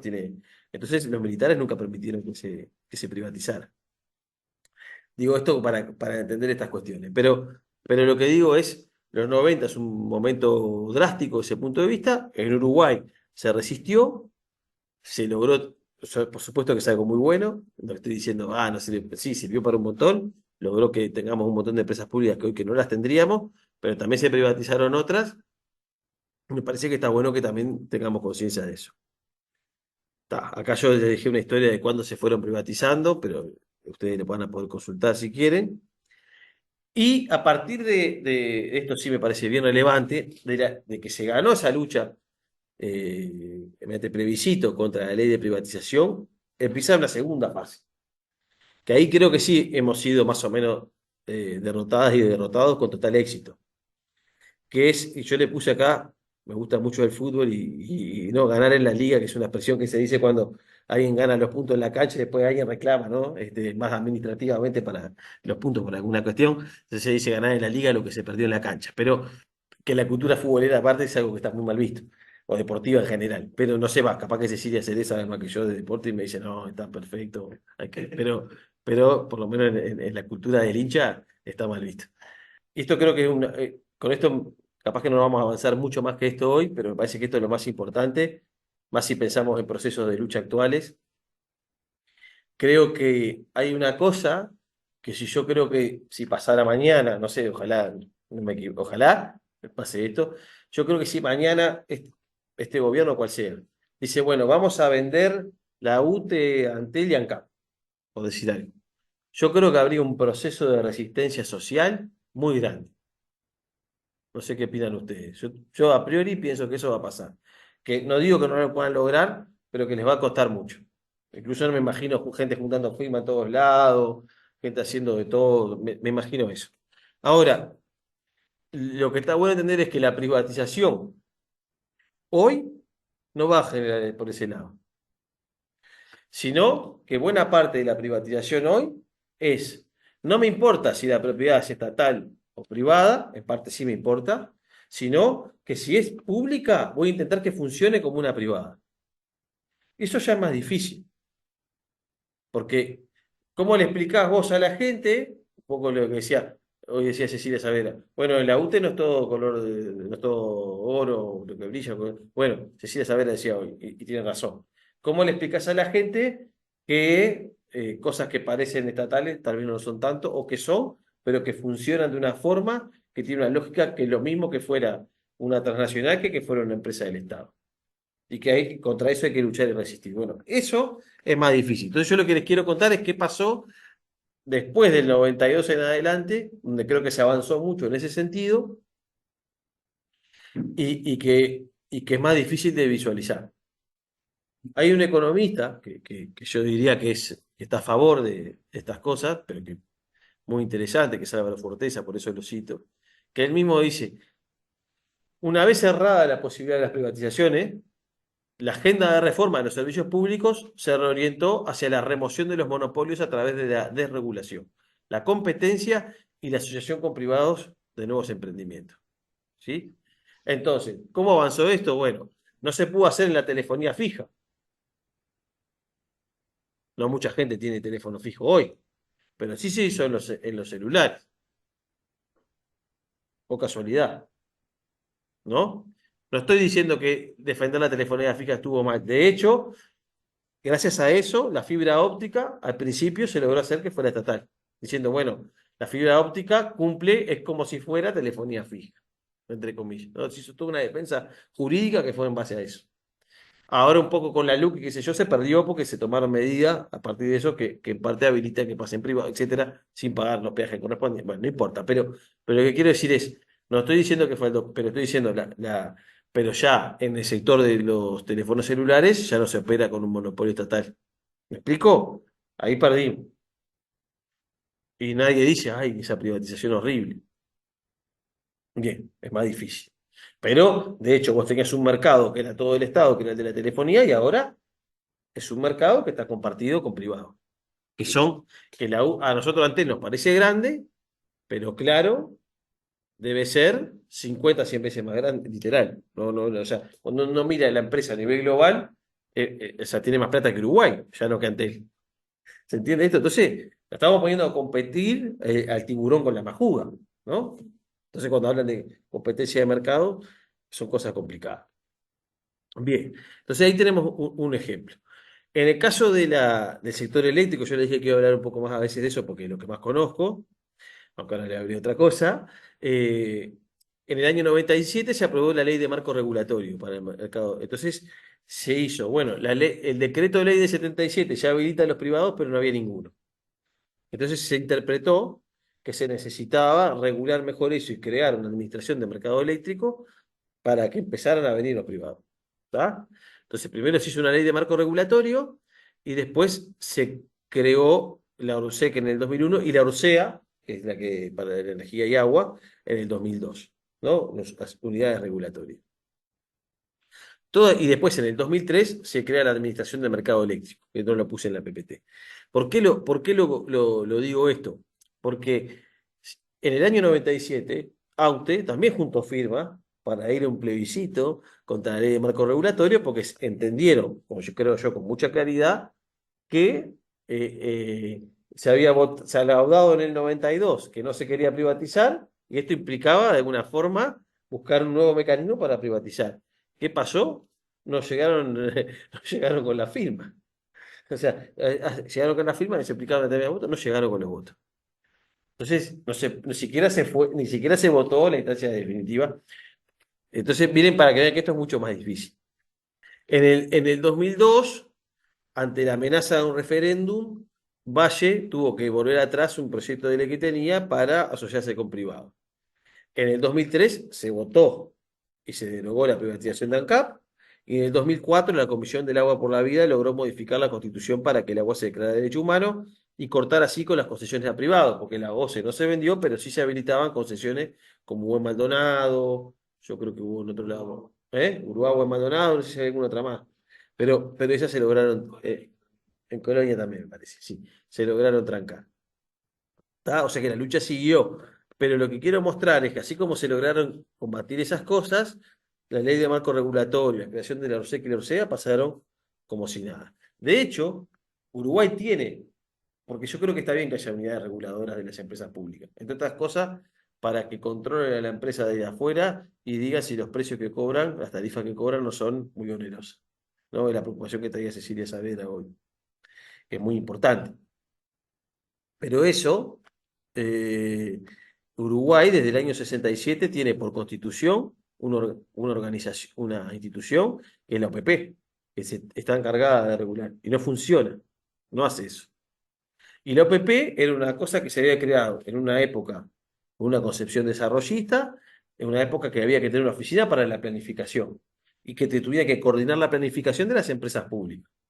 Eso es muy distinto que cuando lo que se quiere hacer es crear mercados. Entonces ahí una cosa que está pensada para planificación estatal, con una que está pensada para que lo resuelvan los mercados, evidentemente no servían. Entonces, en vez de fortalecer la OPP, lo que se hizo fue crear unidades reguladoras por fuera.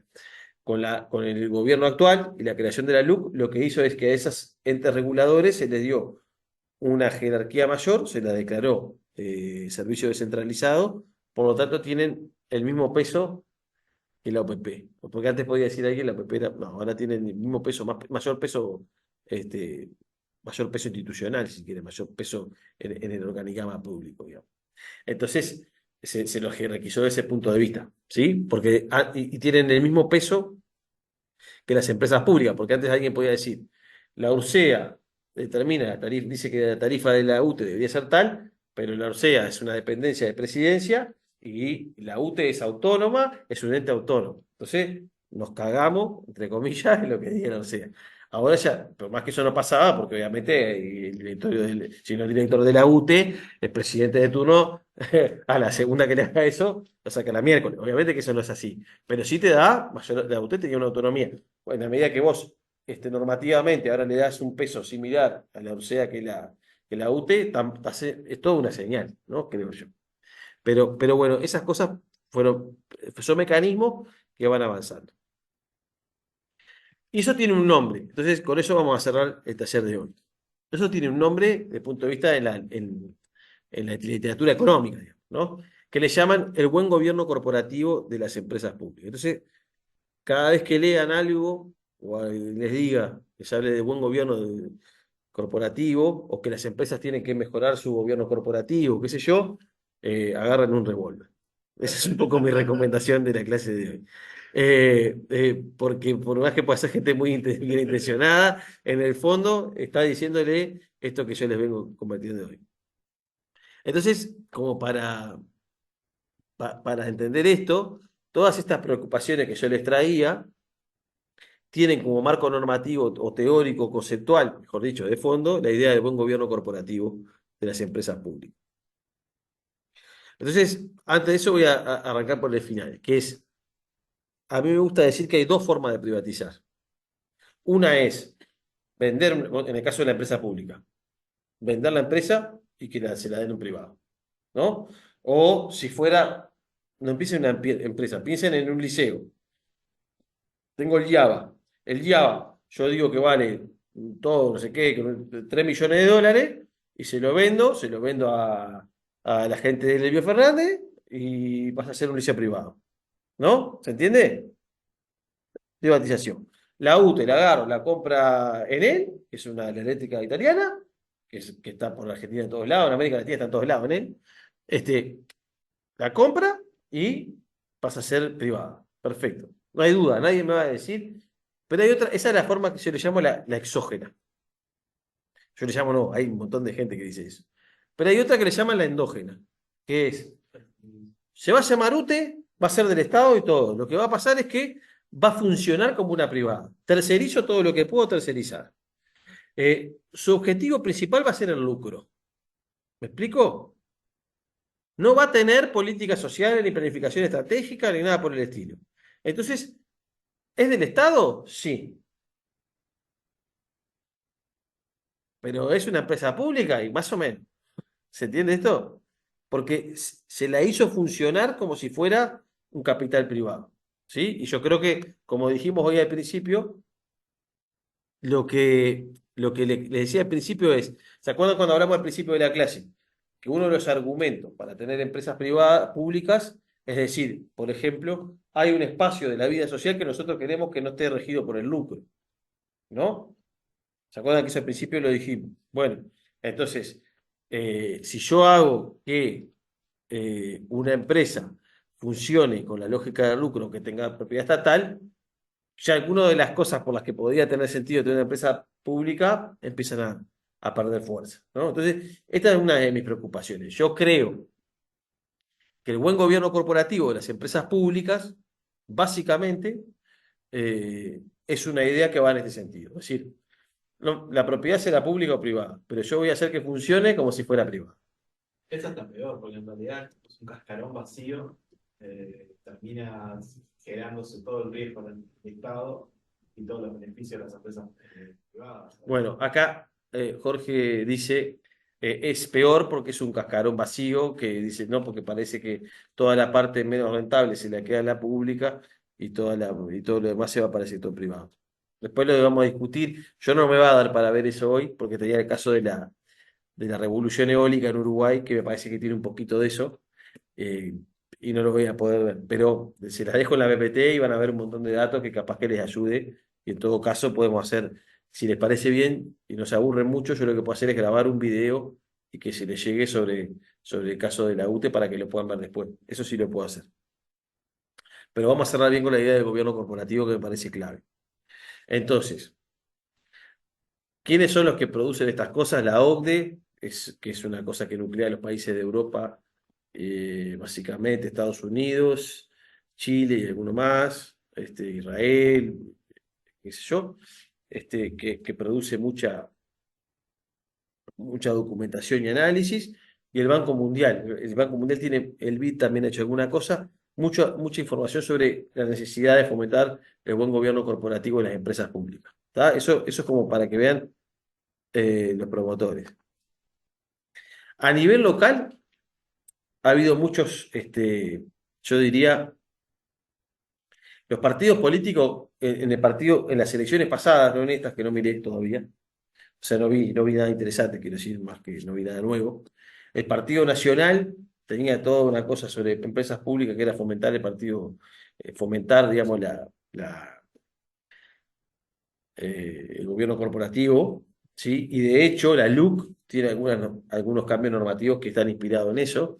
Y el Partido Colorado, yo no sé si se acuerdan de Ernesto Talvi, que hasta fue ministro y todo, economista Ernesto Talvi, Partido Colorado, tenía un pequeño país modelo, se llamaba el programa político de él, y tenía todo un capítulo que para mí era el más sofisticado, quiero decir, era el que seguramente fue el que más leyó sobre estas cosas, el que lo escribió más intentando bajarlo a tierra al caso uruguayo. Si quieren ver un gran ejemplo de cómo aplicar estas ideas privatizadoras que no privatizan, entre comillas, a empresas públicas, el programa de Talvi está pensado así a pie puntilla eso, ¿sí?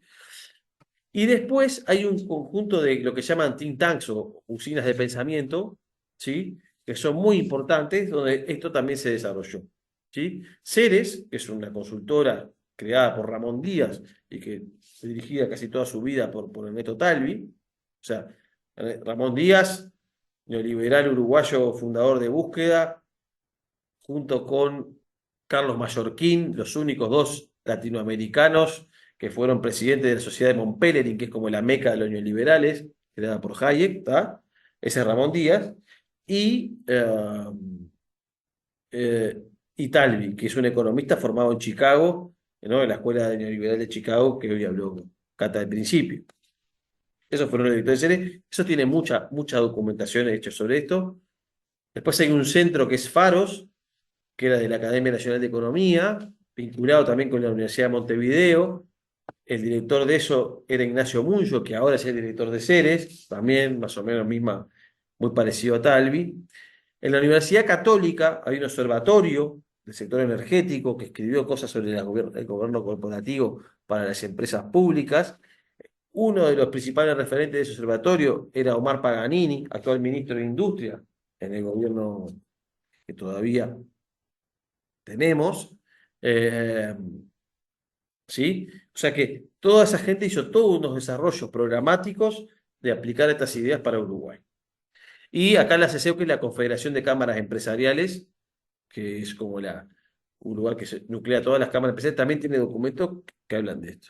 Quiero decir, para que vean todos los actores intelectuales, sociales y políticos que están a favor de esto. En el Frente Amplio hay de todo, es un poco más ambiguo. Quiere decir, hay muchos sectores que están a favor de estas ideas, pero también ha habido, es justo decir, algunos que no. Y cuando lees el programa, está un poco, hay como ideas un poco ambiguas en ese sentido, porque se nota que hay uno que quiere ir más para este lado y otros que no tanto. Algunos que no para nada también. Hay como está todo medio. Pero quiero decir, en general, en el Frente Amplio esta idea no diría que uno la interpreta literal cuando lee el programa, no, para nada.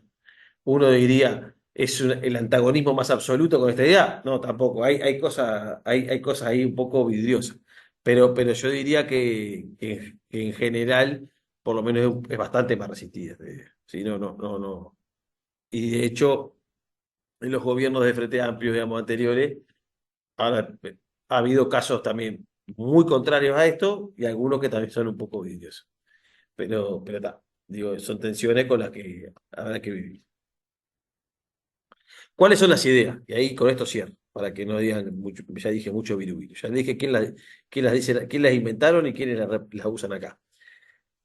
Yo diría, el buen gobierno corporativo de las empresas públicas. Hay 5 grandes ideas. Primero, que las empresas públicas deben ser ejecutoras, o sea, limitarse a proveer el servicio. Si sos ANCAP, refiná combustible. Si sos la UTE, dale electricidad a la gente. Si sos el correo, lleva las cosas. ¿Me explico esto? Es muy importante. Y esto hay que combatir. Parece lógico, pero no. Porque yo quiero que la UTE tenga planificación estratégica. Yo quiero que la UTE pueda pensar política tarifaria. Yo quiero que la UTE pueda pensar política energética. ¿Se entiende esto? Entonces, ahí la UTE son dos cosas muy distintas. ¿Sí? Miren lo que dice Paganini, el ministro de Industria. Yo quiero hacer de la UTE el Uber de la electricidad. Ahí resume todo. ¿Qué quiere hacer él? Que los generadores sean privados, como los autos que manejan los Uber, ¿no? Que en otro lado estén los clientes con la tarjeta de crédito, como la gente que pide el Uber.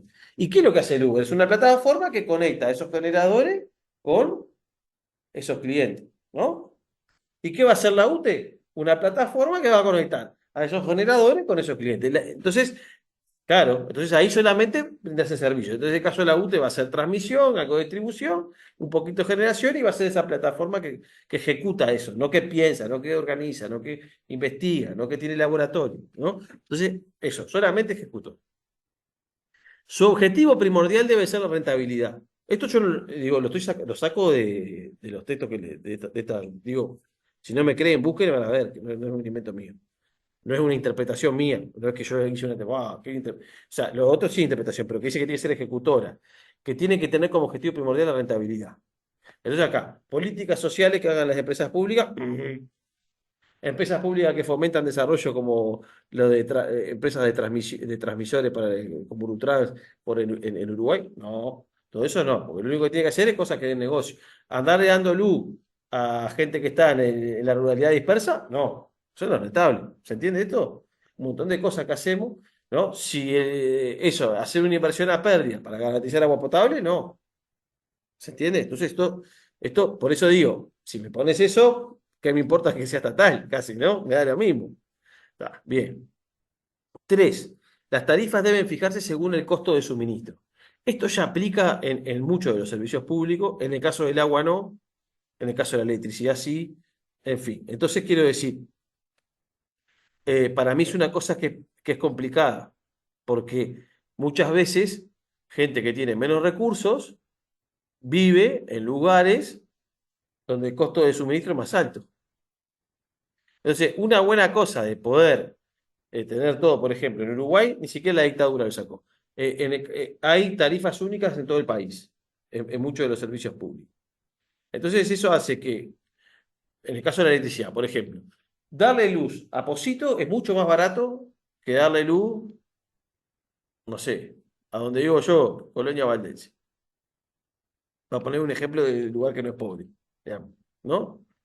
¿Me explico esto? Porque Pocito, cada cable que tirás, tenés 200 para venderte, ¿no? Y en Colonia Valdense, cada cable que tirás, tenés 4. ¿Se entiende esto? Entonces, la lógica era costo de suministro implica que a los depósitos hay que cobrarle más barato que a los de Colonia Valdense. Eso también, si yo me de Colonia Valdense hubiera dicho el borro, es lo mismo. O sea, no hay 4, hay un montón, pero son muchos menos. La mitad están colgados. No es la mitad, estoy exagerando, estoy diciendo un disparate, pero sí hay más colgados. Consumen menos. ¿Me explico? Tienen menos capacidad de pago, entonces le tendrías que cobrar más. Están más alejados. Bueno, eso depende de que esté alejado o no alejado. Eso depende de dónde. En el caso de Colonia Valencia, seguro y muda disperso. Pero, entonces lo que quiero decir es, eso es para mí, es una regresión con respecto a una de las cosas que puede hacer una empresa pública. Pero esta idea, yo ya les dije que parcialmente opera la electricidad, aunque hay mucho chanchullo, llevada al extremo puede ser de lo más desventajosa. Lo mismo que dije para el gas se aplica para el agua y para otros servicios. 4, más que la producción, esto que les decía, el Estado debe concentrarse en la regulación de los servicios con técnicos ajenos a la empresa pública. Esto es como clave, y ya con esto casi que nos vamos, y con el último punto, es, para ellos que haya empresas públicas no es tan importante, sino que haya reguladores. Por eso cuando la LUC da una señal clara, cuando le aumenta el peso, la jerarquía institucional, y lo lleva a servicios descentralizados, a la URSEA y a la URSEC. Es decir, porque lo que queremos es aumentar el peso del Estado como regulador, no necesariamente del Estado productor. ¿Sí? Esto es una cosa. ¿Está? Y dice, con servicios con técnicos ajenos a la empresa pública. Hay una idea atrás de neutralidad técnica. ¿Esto qué quiere decir? Que el técnico que va a estar en el regulador es una persona, primero, que no la pueden cooptar con plata. ¿No? Porque ¿quién dice que no viene? Yo soy de la URSEC, que está en comunicaciones. ¿Quién dice que a un técnico no viene claro? Lo sienta arriba en una tortaguita y el loco termina diciendo cualquier disparate. No lo sabemos. Hay un supuesto de que eso no va a suceder, porque son gente impoluta, como todos los que somos egresados de la Universidad de la República. También los directorios políticos tampoco sirven porque es fuente para hacer política partidaria y a veces no tienen ni Eso, idea. eso ahora lo voy a comentar como último punto. Está muy bien. Entonces, pero hay una idea de que la neutralidad técnica existe primero, que es muy discutible, y la segunda de que está, que son, en fin. Entonces, a mí eso me preocupa porque me parece que el control, no el directorio político, el control político quiere decir más democrático, ni siquiera es de un partido, no sé qué, sino en general, de la sociedad, de lo que se hace estas decisiones, eso es muy relevante. Pero está esa idea, que el Estado tiene que regular con técnicos independientes. ¿Tá? Y esto es muy controversial. Una de las cosas que pasa en general es la OSEC y la OSEC en Uruguay tienen pocos técnicos, no les da para hacer los estudios, terminan contratando consultores internacionales. Miren, estudios de la OSEC, la mitad son contratados por consultores internacionales que no conocen la realidad del mercado uruguayo y terminan sugiriendo disparate y casi cosas de manual que vienen de otros lados. Eso para que vean que la neutralidad técnica no es tan fácil de conseguir, ni incluso pensando más allá de intereses políticos o no, quiero decir, pensando en general, hay problemas que no son tan fáciles de resolver. Entonces, a veces, tener un control político en el buen sentido, quiero decir, democrático sobre los procesos públicos, me parece que es mucho más relevante que pensar en la neutralidad técnica. Pero bueno, para esto va este modelo. Y la otra cosa que creo que de todos los puntos es la más defendible es la profesionalización de los directorios.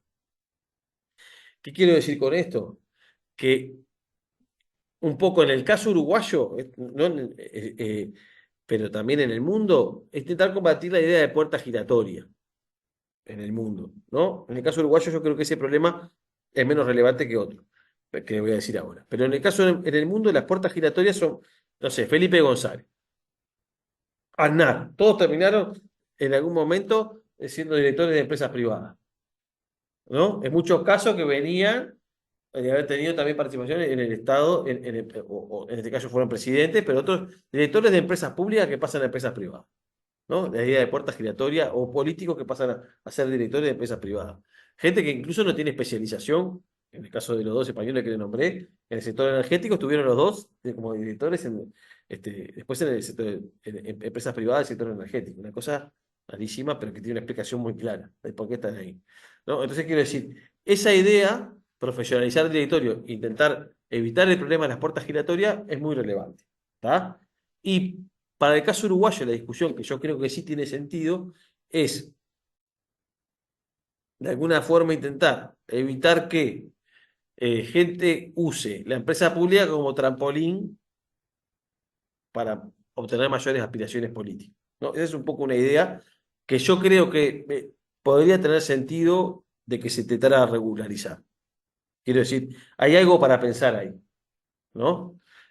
Porque puede generar distorsión en la gestión, ¿no? Me parece que razonablemente uno puede pensar eso.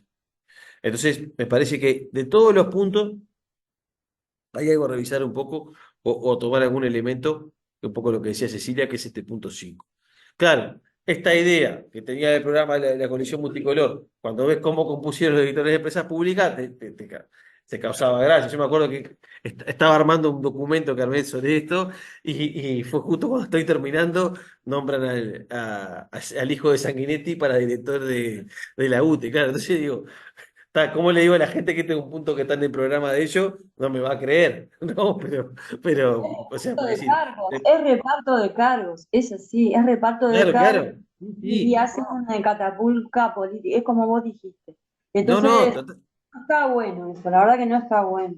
no, claro, por eso digo, Tiene y que tiene una ideas. historia larga, y tiene una historia larga de la ley o sea, con la idea de con lo que se llamó el pacto de Chinchurín y la coparticipación. Es decir, hay una cosa ahí que hay que revisar un poco, que yo creo que hay que pensarla bien, que no, porque no digo que no pueda tener algunas cosas buenas, pero tiene muchísimos problemas. Y al final del día me da la sensación que son más los problemas que los beneficios. Y a ver qué me queda. Esto ya lo conté. Entonces me va a quedar toda la parte de. Con esto cerramos el taller de hoy. Obviamente, si hay preguntas o comentarios, los tomamos. Y nos va a quedar la parte que les quería mostrar. Un ejemplo para entender todos estos problemas que vimos hoy, con el caso de lo que se conoce como la revolución eólica, o sea, todo el tema del cambio de la matriz energética en Uruguay, que yo creo que tiene un montón de cosas positivas, porque no quiero decir que esto es una porquería, porque no es lo que, capaz que yo debería entender eso, y nada que ver, pero sí tiene muchos problemas, o sea, o cosas que son discutibles. Entonces, mi idea es, les mando un video, si a usted le parece, en estos días, que grabado, donde lo que no pude dar hoy, que es bastante largo, se los mando ahí para que ustedes miren cómo hay algunas cosas que son un poquito más complicadas de lo que a priori parecen y que al menos ameritan, no sé, discutir un poco, y cómo esta idea de que hay un negocio rentable, en este caso que es la eólica, que va determinado, que tiende a privatizarse, y la UTE asume los costos de ese proceso, la UTE y toda la gente que pagamos las tarifas, ¿no? Un poco lo que dice Cecilia hoy. Entonces, que si todo eso, para mostrarle con algunos datos cómo funciona, y eso, para tener como un ejemplo, aterrizar un poquito más algunas de las cosas que vimos. Les agradezco mucho. El martes que viene vamos a seguir con el tema del Estado, pero vamos a ver más impuestos y gastos y qué sé yo, y toda esa discusión. Chao, gracias. Gracias por todo.